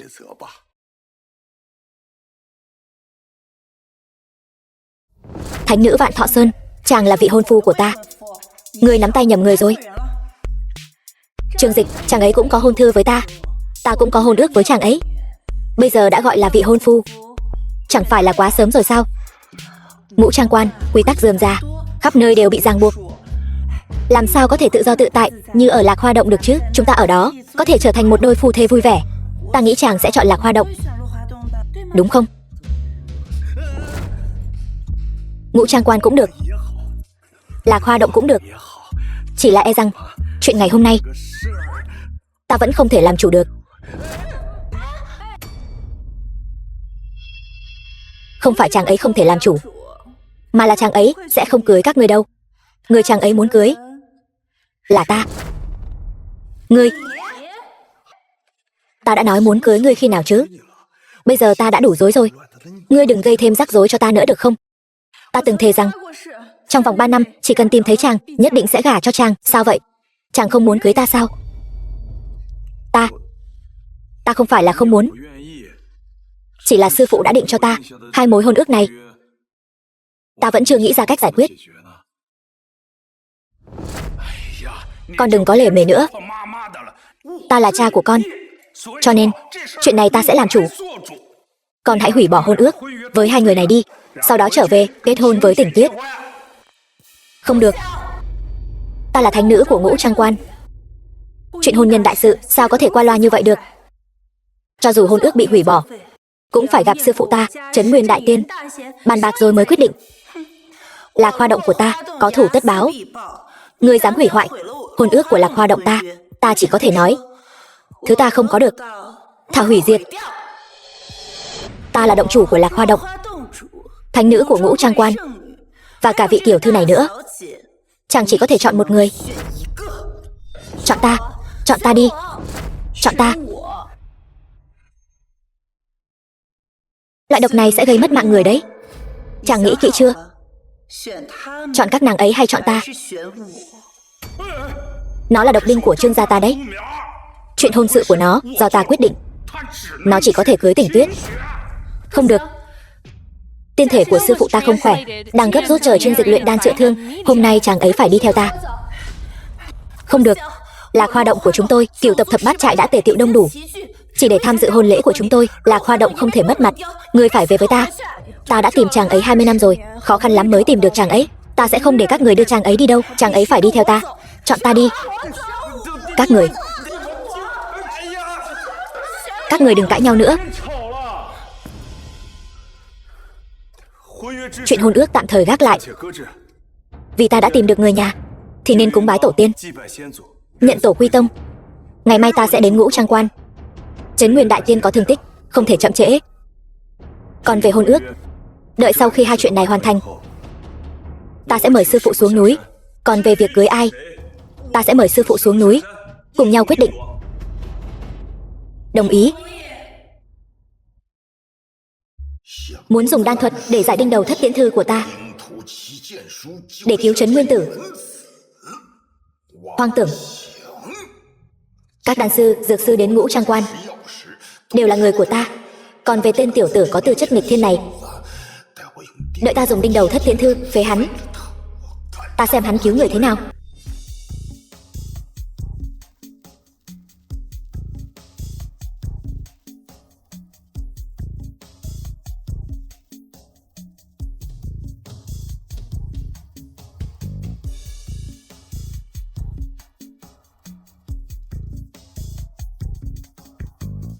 Tỷ mặc ít vậy làm gì?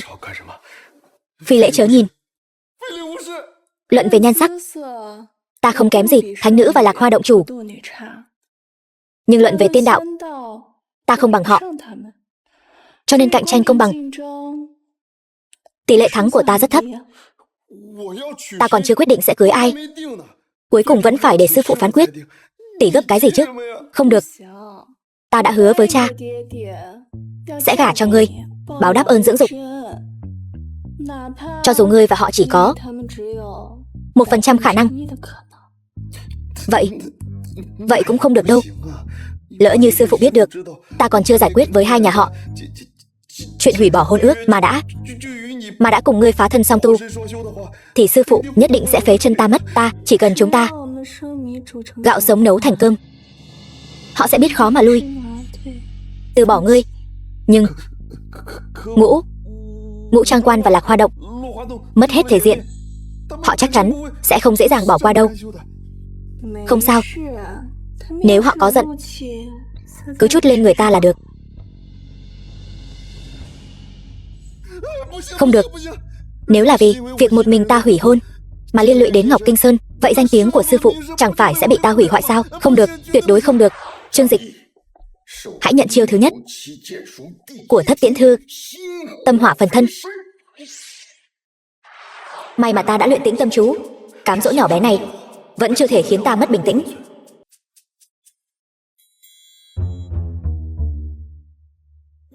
Tĩnh tâm chú của ta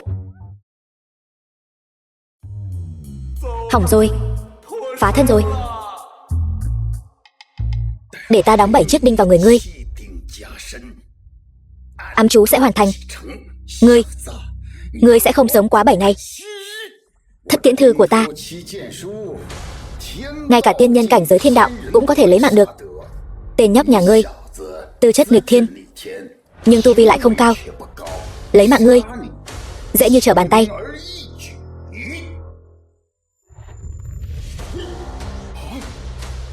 Đinh đầu thất tiễn thư tự hủy, không làm hắn bị thương chút nào. Chẳng lẽ cảnh giới tu vi của hắn đã vượt qua thiên đạo rồi? Vạn Thọ Sơn Ngũ Trang Quan, đây chính là Ngũ Trang Quan sao? Lát nữa không thể để thánh nữ của họ nhìn thấy ta đã phá thân rồi.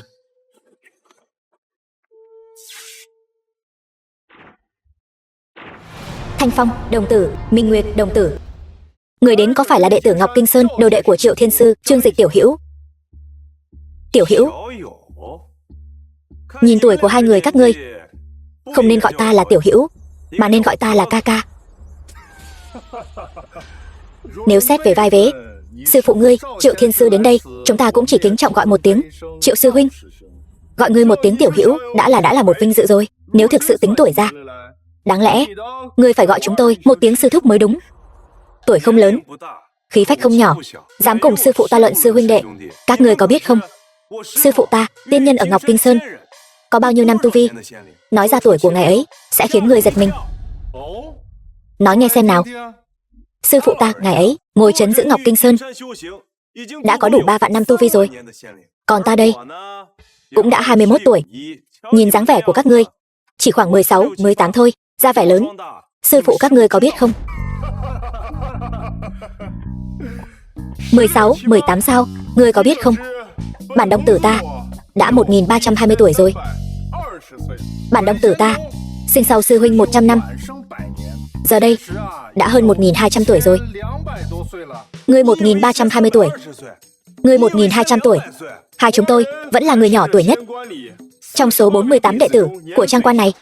Nếu như không tin, có thể tra tiên tịch hoặc đi hỏi sư phụ ngươi. Sư phụ đã nói, ở các phủ thần tiên như này, ngay cả kẻ giữ cửa, tuổi tiên của họ phần lớn đều cao hơn tiên sư nhân gian như ta. Huống hồ chi là đệ tử của Trấn Nguyên Đại Tiên. Ta lại quên mất rồi. Gọi ngươi là tiểu hữu không thích hợp, vậy thì gọi ngươi là tiên sư. Sư phụ ta, Trấn Nguyên Tử thân thể không khỏe, Thánh nữ sư tỷ đặc biệt phái chúng tôi ở đây cung kính chờ đợi tiên sư. Ta nghe nói Tam Thanh là bạn của sư phụ các ngươi, Tứ Đế là cố nhân của ông ấy, Cửu Diệu là hậu bối của ông ấy, Nguyên Thần là hạ khách của ông ấy. Sư phụ các ngươi đã lợi hại vậy rồi, trên đời này còn có thủ đoạn nào có thể làm hại ông ấy chứ? Nếu là công khai, tất nhiên không sợ, nhưng là ám tiễn, khó lòng phòng bị. Sư phụ ta đoán chắc là cổ thuật, đinh đầu thất tiễn thư, dùng chú thuật thi pháp, lấy mạng người vô hình. Đinh đầu thất tiễn thư, đúng vậy, nhưng sư phụ đã tìm ra phương pháp khắc chế, luyện chế Thiên Nguyên Kim Đan, có thể giải bùa này. Nhưng Ngũ Trang Quan không giỏi về đan thuật, thế nên mời tiên sư cùng các vị đan sư đến trang quan luyện đan. Sư tỷ đặc biệt ra lệnh chúng tôi chờ đợi dưới cây nhân sâm. Mời.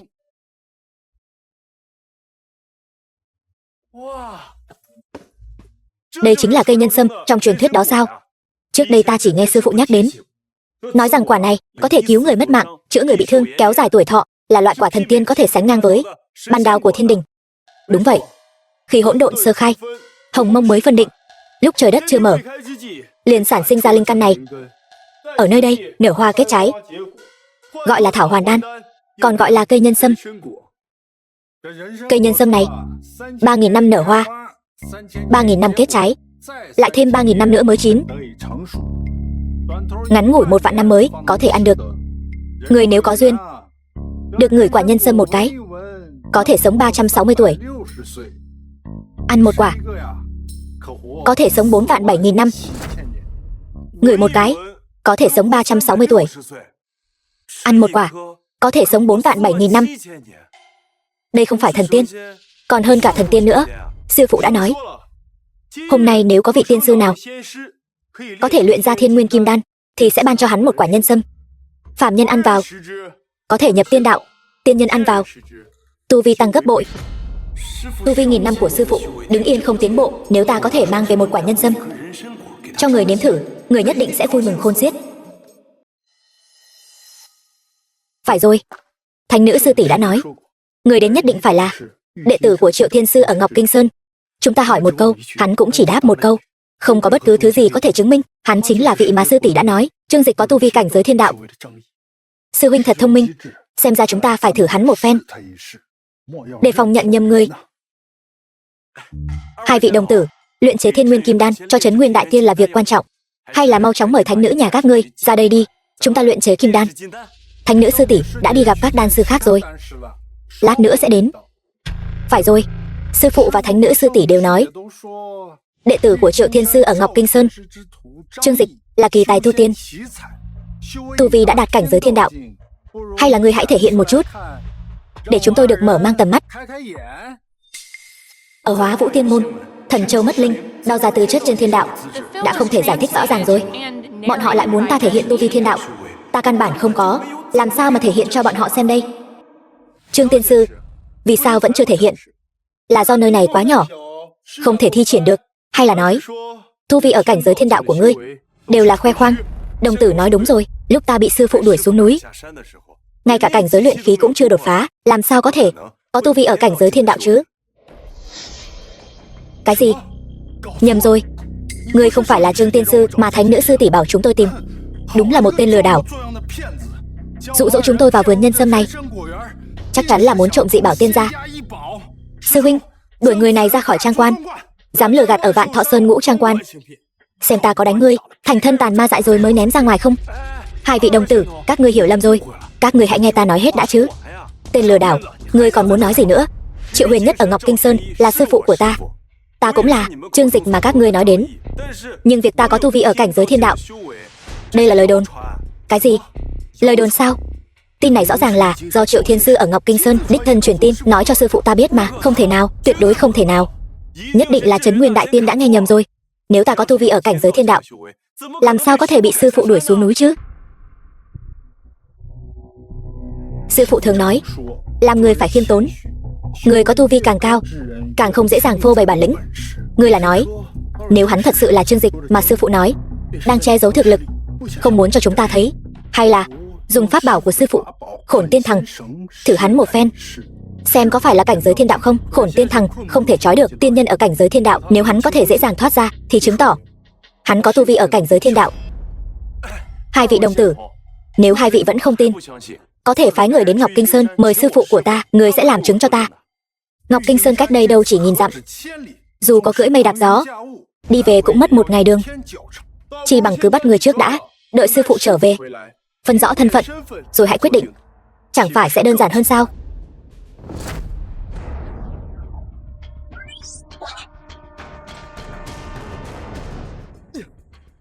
Ta là khách, do Trấn Nguyên Đại Tiên mời đến, các ngươi không thể đối xử với ta như vậy. Nếu ngươi thật sự là Trương tiên sư mà sư phụ ta mời, chúng tôi tự nguyện chịu phạt, bồi thường và xin lỗi ngươi. Nhưng nếu ngươi là kẻ lừa đảo, chúng tôi trói ngươi lại, thì đó là công lao bảo vệ quả nhân sâm, sư phụ nhất định sẽ thưởng cho chúng tôi. Hai người đã có 1000 năm tu vi rồi, không phân biệt thật giả, không phân biệt đúng sai, làm bại hoại danh tiếng của Trấn Nguyên Đại Tiên. Có hai người làm đệ tử, đúng là phúc khí của Đại Tiên quá nhỉ. Ngươi muốn nói gì thì nói, Khổn Tiên Thằng này tuyệt đối không phải vật tầm thường. Nếu ngươi thật sự có cảnh giới thiên đạo, dây này ngươi có thể dễ dàng thoát ra.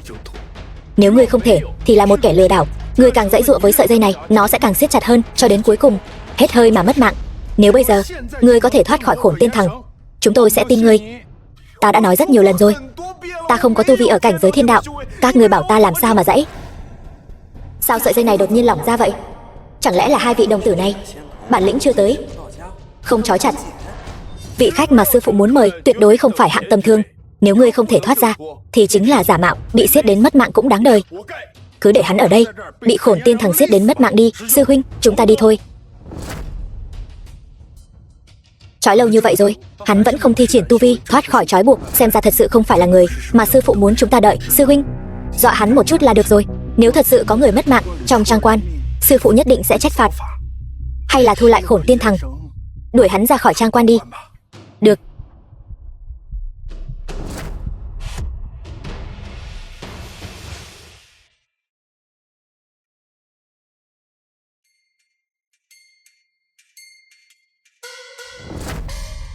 Khổn Tiên Thằng của ta.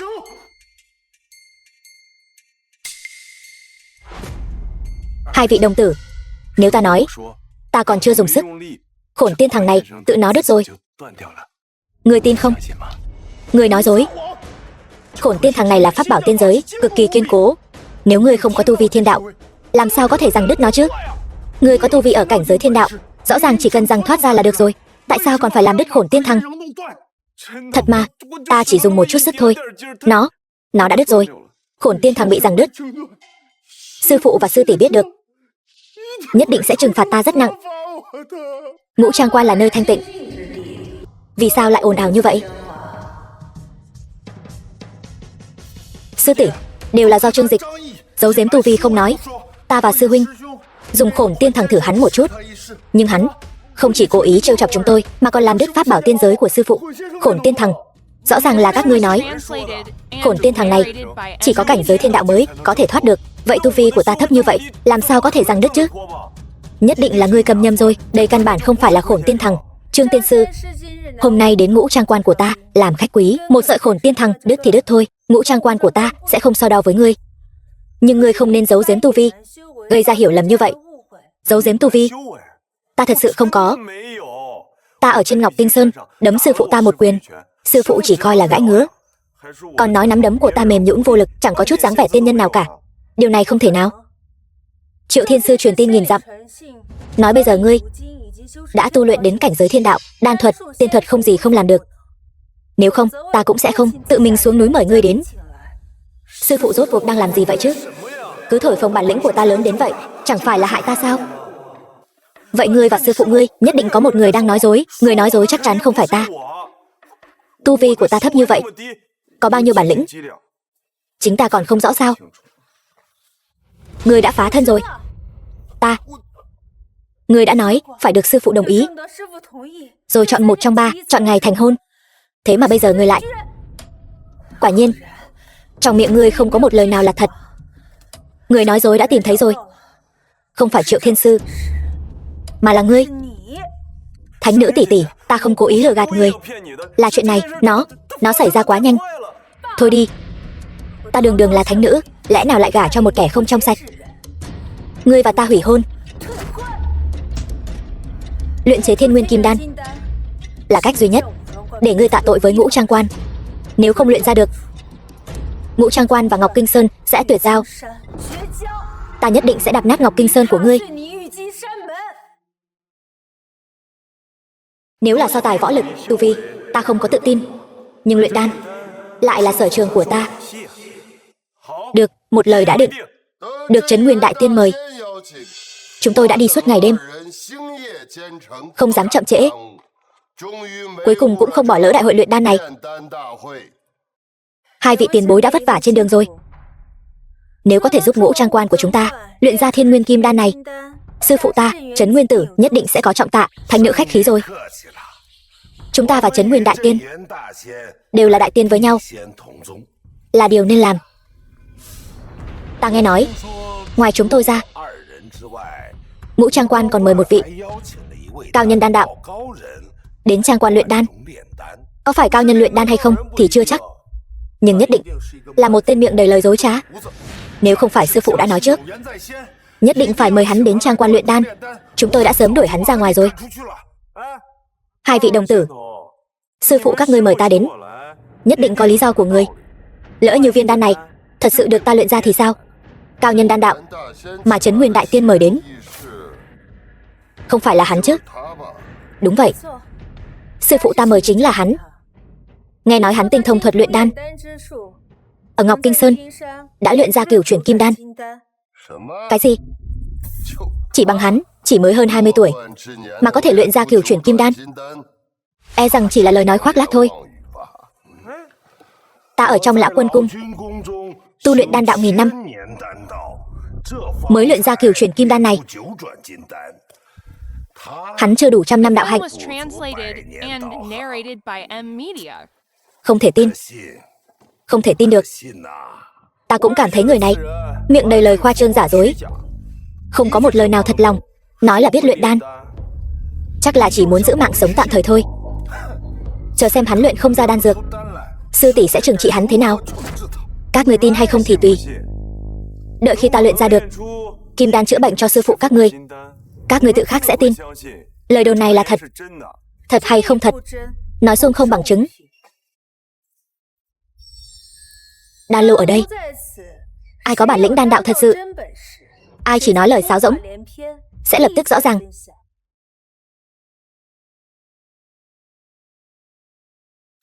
Trong lò này có 3 viên tiên đan, đã luyện được 5 thành. Đây chính là thứ để chúng ta luyện ra Thiên Nguyên Kim Đan phải không? Đúng vậy. Thiên Nguyên Kim Đan, sư phụ ta đã luyện được 5 thành. 5 thành chưa luyện hóa, 3 thành là đan dược chi dẫn, 2 thành là đan dược chi tâm. Sư phụ ta đã nói, quả nhân sâm trên cây nhân sâm này chính là đan dược chi dẫn để luyện đan. Còn bí phương luyện đan của các vị đan sư chính là đan dược chi tâm. Quả nhân sâm này chính là ở trên cây, cần mấy vị thi triển bản lĩnh của mình mới có thể hái được. Ta nhớ quả nhân sâm này là linh vật địa tiên, tương khắc với ngũ hành, gặp kim thì rụng, gặp mộc thì héo. gặp thủy thì tan, gặp hỏa thì cháy, gặp thổ thì chìm xuống đất. Muốn hái quả nhân sâm này, phải dùng kim kích tử. Quả nhân sâm gặp kim thì rụng, nhưng quả đã chạm vào kim khí, sẽ mất tiên khí, không thể dùng làm đan dược chi dẫn. Phải hái bằng tay không? Không dùng kim khí, hái quả bằng tay không? Chuyện này thật chưa từng nghe thấy bao giờ. Sư phụ ta từng nói, người tu tiên khi đạt đến cảnh giới tu vi ở một độ cao nhất định, có thể lấy khí làm kim. Khí trong lòng bàn tay mạnh hơn kim khí, dùng tay gõ quả nhân sâm cũng có thể hái được, lấy khí thành kim.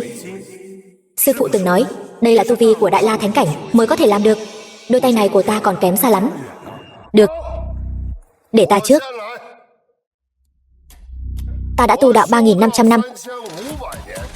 Đôi tay này có thể khai sơn phá thạch, không hề thua kém kim khí. Nhất định có thể gõ dụng quả nhân sâm này. Tốt, cũng để những kẻ chỉ biết nói lời sáo rỗng kia xem. Luyện đan dựa vào tu vi và bản lĩnh thật sự, không phải vài câu nói suông vô căn cứ. Trương Dịch, hai vị tiền bối, một khi hái được quả nhân sâm thì đã thành công hơn một nửa. Đợi luyện ra Thiên Nguyên Kim Đan, người đối với Ngũ Trang Quan không còn tác dụng gì nữa. Ta sẽ cùng tính cả thù mới lẫn nợ cũ với ngươi. Tuy ta không hái được quả trên cây này, nhưng ngươi dựa vào đâu mà dám khẳng định ta không luyện ra được kim đan trong lò này? Ngươi không hái được quả nhân sâm này thì lấy gì mà luyện đan? Ngươi tự mình nhảy vào lò luyện đan này làm đan dược chi dẫn sao? Hắn có thể làm đan dược chi dẫn gì chứ? Cho dù hắn nhảy vào lò luyện đan, luyện ra cũng chỉ là một viên đan bỏ đi. Làm gì còn cơ hội để hắn luyện đan nữa? Đợi ta hái được quả nhân sâm này, Thiên Nguyên Kim Đan sẽ thành trong chốc lát. Nhân sâm quả dụng.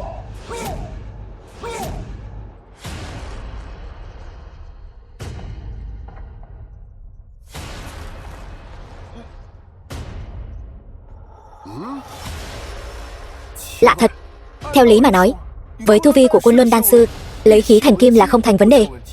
Sao lại không gõ dụng được quả nhân sâm này? Đạo huynh, cây nhân sâm này là do linh căn trời đất hóa thành. Ngươi không dùng hết sức, e rằng không gõ dụng được đâu.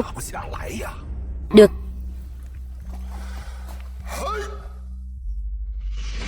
dụng xuống cho ta. Dụng.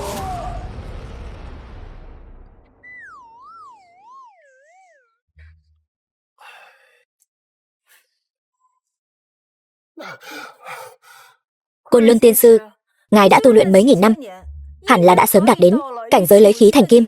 Vì sao vẫn không gõ dụng được quả nhân sâm này? Không phải tu vi của ta chưa đủ cao thâm, mà là quả nhân sâm này căn bản là chưa chín, nên ta mới không gõ dụng được.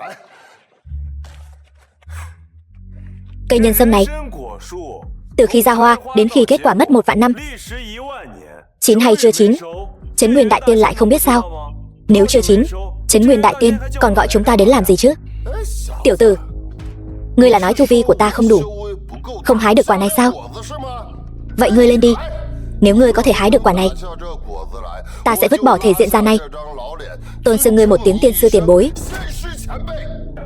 Đừng, ta không nói ta có thể hái được. Tu vi của ngươi còn không hái được, cái thứ công phu mèo cào không ra gì như ta đây, càng không cần phải nói. Vậy ngươi nói nhảm làm gì? Đạo huynh, ngươi không hái được quả nhân sâm, thể diện đã mất. Ta sẽ giúp ngươi lấy lại. Đợi ta hái được quả nhân sâm này, ta xem hắn còn có thể cười được nữa không. Tránh ra.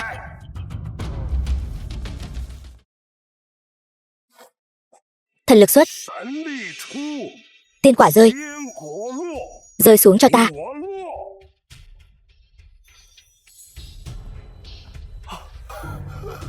Bạch Mi đạo huynh, thần lực thật mạnh. Chỉ bằng thần lực 2 ngón tay đã làm rung chuyển cả cây nhân sâm. Quả nhân sâm này sắp rơi xuống rồi.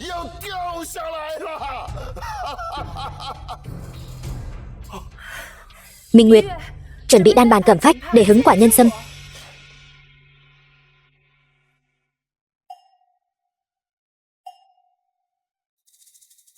Bạch Mi tiên sư, ta thấy quả nhân sâm này cũng không có ý định rơi xuống. Hay là ngươi ra thêm 2 ngón tay nữa đi. Được, ta sẽ ra thêm 2 ngón tay nữa. Quả nhân sâm này nhất định sẽ rơi. Chuẩn bị hứng.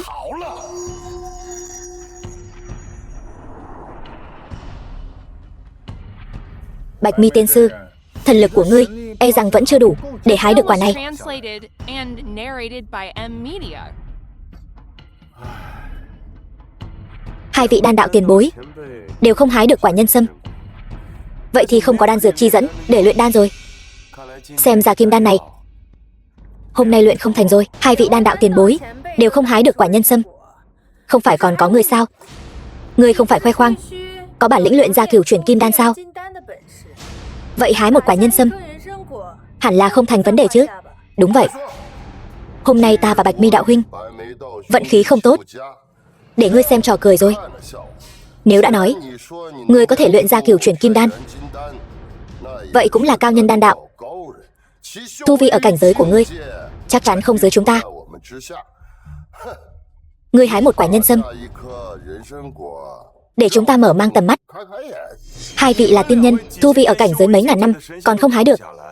Một vãn bối vừa mới bước vào giới tu tiên như ta đây thì càng không hái được. Ta sẽ không hái đâu. Thừa thãi, không được. Không hái được nhân sâm thì không luyện được kim đan. Sư phụ ngươi nói ngươi có tu vi thiên đạo, vậy khả năng hái được quả nhân sâm dù sao cũng nhiều hơn hai vị tiền bối rất nhiều. Vừa hay ta còn muốn xác nhận một chút, ngươi có thật sự có tu vi ở cảnh giới thiên đạo hay không? Cái gì? Cảnh giới thiên đạo? Hắn sao? Ta đã từng nghe những lời nói ngông cuồng, nhưng lời cuồng ngôn đến mức này đây là lần đầu tiên ta nghe thấy. Từ khi khai thiên lập địa đến nay cũng chỉ có đạo tổ có tu vi ở cảnh giới thiên đạo. Ngươi một con kiến hôi bò trong giới tu tiên cũng dám tự xưng có tu vi ở cảnh giới thiên đạo, ngang hàng với đạo tổ. Nếu không phải ở ngũ trang quan này, ta nhất định sẽ một tay chém ngươi để chấn chỉnh phong thái tiên đạo. Ta chưa từng nói ta có tu vi gì cao thâm. Nhất định là sư phụ ta nói sai rồi, hoặc là các ngươi nghe nhầm rồi. Tai nghe là giả, mắt thấy mới là thật. Lời ngươi nói là thật hay giả? Hái quả nhân sâm một cái là biết ngay. Không nghe thấy lời thánh nữ sư tỷ nói sao? Hái đi, đừng làm nhảm nữa. Hái đi. Hái đây. Đến lúc đó ta hái không được, các ngươi sẽ hết hy vọng.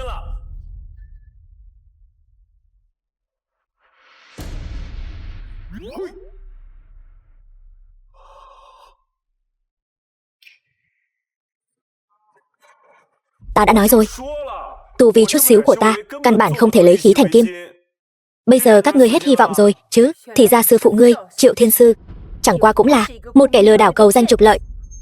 Bây giờ xem ra hủy hôn với ngươi cũng chưa hẳn là chuyện xấu. Thật không biết sư phụ lại mời hắn đến trang quan là nghĩ cái gì. Hắn nói có bản lĩnh luyện đan cũng toàn là lời nói dối. Chi bằng đánh hắn xuống núi.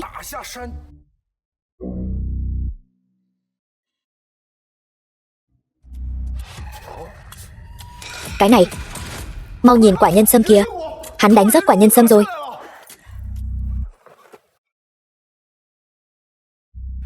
Hai người bọn họ, tiên nhân có tu vi mấy ngàn năm cũng không đánh rớt được quả nhân sâm này. Ta nhẹ nhàng gõ một cái là rớt rồi. Chẳng lẽ trước đây sư phụ đều lừa ta sao? Ta thật sự có tu vi trên Đại La Thánh Cảnh, thẳng tiến thiên đạo. Quả nhân sâm gặp đất liền chui vào. Mau, nhặt nó lên. Cây này 1 vạn năm mới kết 30 quả. Ngươi đánh rớt nó, đúng là lãng phí vô ích.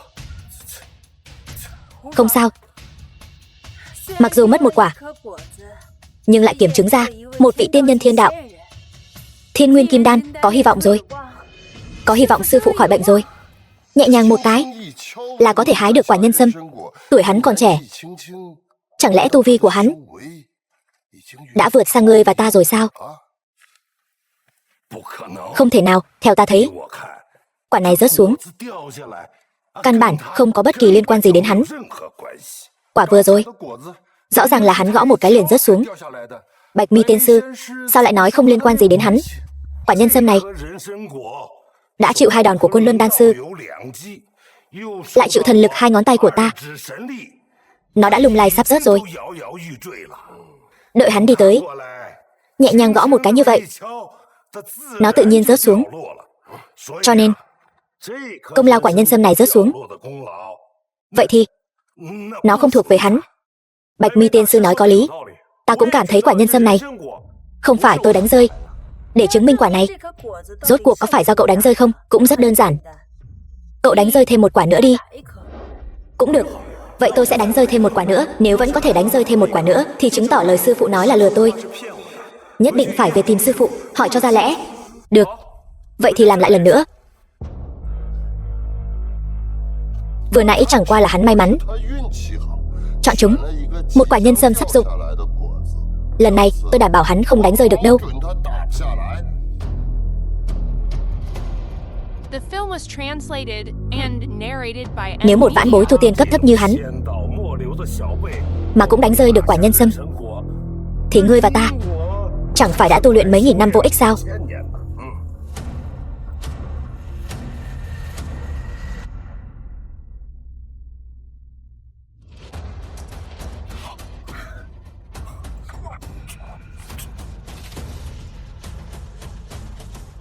Thần châu tự hủy, hóa thành 10 đóa kim liên. Có thể không tin, nhưng đánh rơi quả nhân sâm là chuyện có thật. Tôi không dám nói mình nhất định có tu vi thiên đạo, nhưng nhất định không phải như sư phụ nói tu vi hạng bét. Lần này về núi nhất định phải hỏi cho ra lẽ sư phụ. Hai vị tiền bối, mấy nghìn năm nay có phải hai vị vô ích không thì tôi không biết, nhưng quả nhân sâm này tôi đã đánh rơi rồi.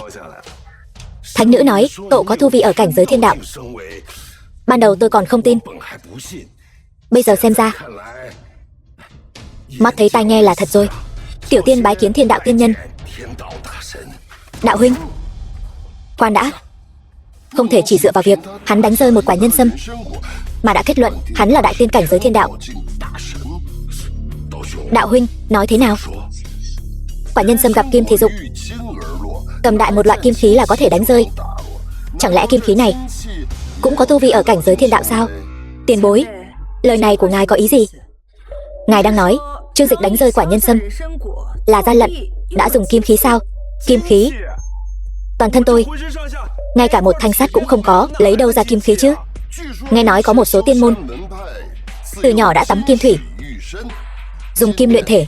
Mặc dù tu vi không cao cũng có thể tu luyện để cơ thể mang thuộc tính kim, sau đó gõ quả nhân sâm cũng có thể tạo ra hiệu quả của kim khí. Tôi nghi ngờ hắn chính là xuất thân từ tiên môn tà đạo như vậy. Nếu đúng là như vậy thì cái loại đại tiên cảnh giới thiên đạo giả dối như cậu tôi không công nhận đâu. Tắm kim thủy, dùng kim luyện thể. Các vị muốn nói sao thì nói, dù sao tôi cũng không phải đến để so tu vi. Sau khi luyện xong kim đan cho Trấn Nguyên đại tiên, tôi sẽ xuống núi. Quả nhân sâm đã có rồi, chúng ta bắt đầu luyện đan thôi. Được. Nếu thuộc tính thân thể của cậu là kim, quả nhân sâm mà cậu đánh rơi sẽ không thể luyện thành Thiên Nguyên Kim Đan, thì chứng minh lời hai vị tiền bối nói là đúng. Nếu tôi luyện thành thì sao? Nếu cậu có thể luyện thành thì chứng tỏ cậu quả thực là đại tiên cảnh giới thiên đạo. Tôi sẽ không truy cứu chuyện hủy hôn của ngươi nữa, vẫn có thể gả cho ngươi. Nếu ngươi thật sự là đại tiên cảnh giới thiên đạo, hai chúng ta nguyện tự hạ thân phận, cung phụng ngươi làm thượng tiên. Được.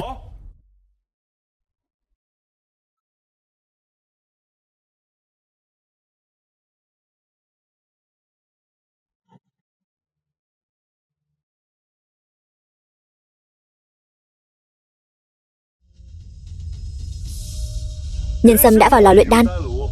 3 viên kim đan ai có thể luyện thành? Hai vị tiền bối, hai vị cứ làm trước đi. Tuy rằng chúng tôi không thể hái được nhân sâm, nhưng nếu nói về luyện đan, chúng tôi là người được lão quân ở đầu xuất cung, là đỉnh cấp trong giới đan đạo công nhận thực lực. Ngươi không thể sánh bằng đâu.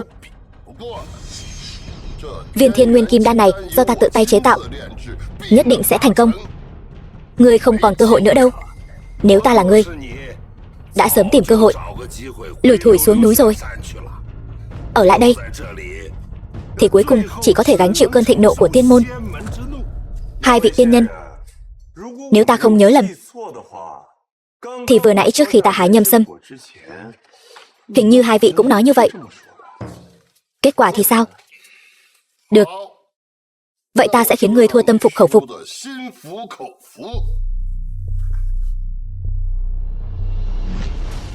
Đan dược chi dẫn đã có. Lấy long đẩm thạch vạn năm của tiên môn ta làm đan dược chi tâm. Viên đan này có thể thành công. Là long đẩm thạch vạn năm. Nghe nói giá trị của nó không khác gì nhâm sâm. Liếm một cái có thể sống 3.600.000 tuổi. Nếm một viên có thể thẳng tiến lên tầng thứ 33 của thiên giới. Trong tam giới này chỉ có 9 viên. Có nó làm đan dược chi tâm, việc luyện viên kim đan này có hy vọng lớn rồi. Vật quý hiếm như vậy, nếu giải xuống nhân gian, có thể tránh được 100 năm dịch bệnh, cứu tính mạng của vạn dân. Dùng để luyện đan, thật quá lãng phí. Tầm nhìn hạn hẹp, không biết nói gì. Tính mạng của vạn dân có thể sánh với sự an nguy của Trấn Nguyên Đại Tiên sao?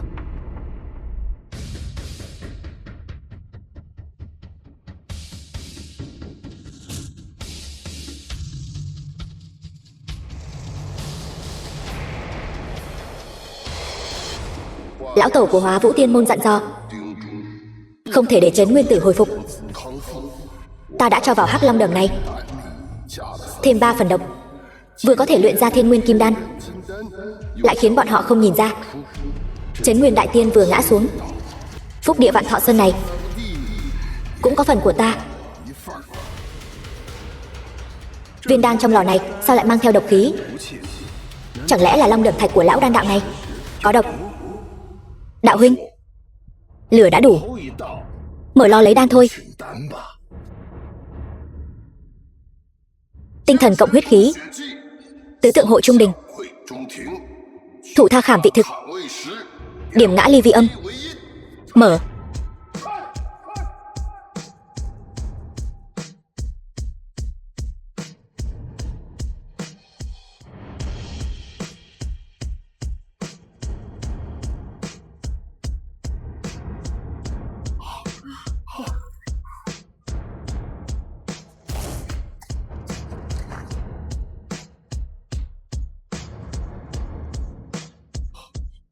Kim đan xuất lò, thần quang ngập trời. Viên Thiên Nguyên Kim Đan này sắp thành công rồi. Hái được một quả nhâm sâm. Người quả thực có chút bản lĩnh. Nhưng chút bản lĩnh nhỏ này có thể so sánh với việc luyện thành kim đan sao?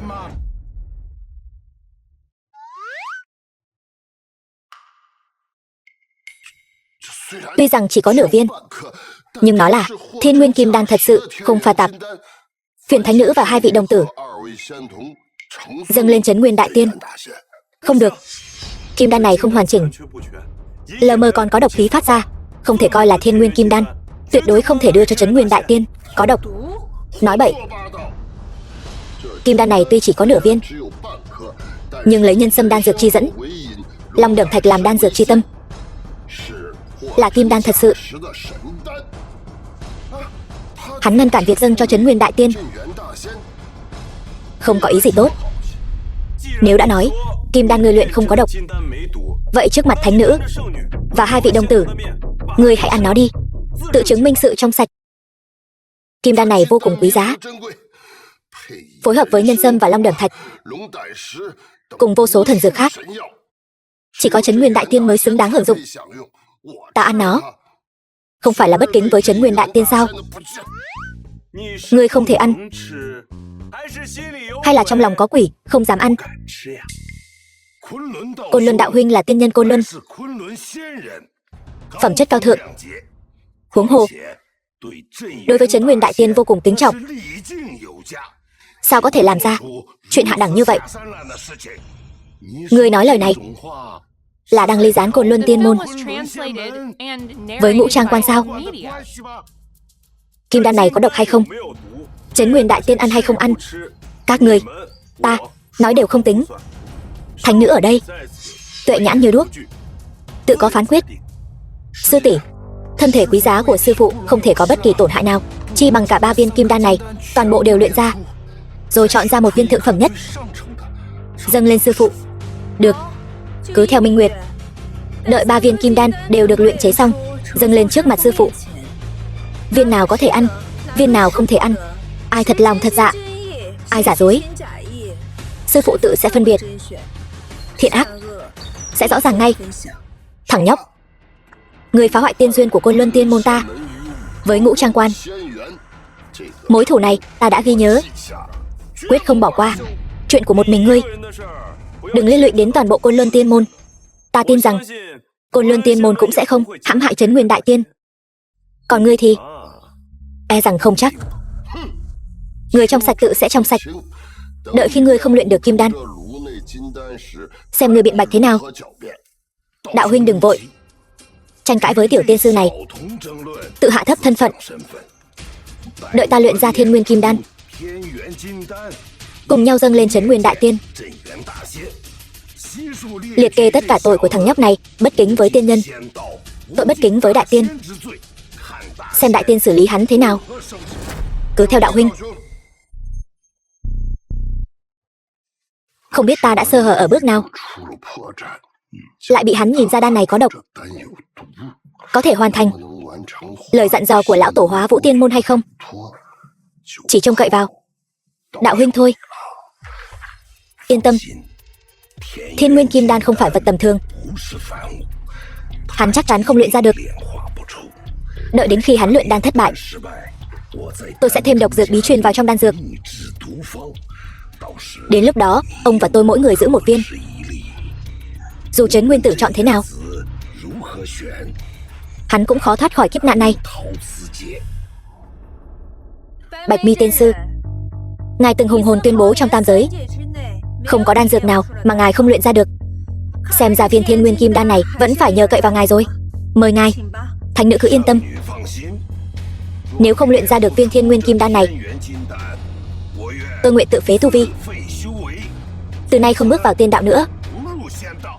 Bạch Mi tiên sư, ngài từng nghe giảng đan đạo dưới trướng lão quân. Đan dược chi tâm dùng để luyện đan lần này cũng là vật phi phàm đúng không? Đúng vậy. Bảo vật tôi mang theo so với Long Đẩm Thạch của Côn Luân đạo huynh có thể nói là hơn chứ không kém.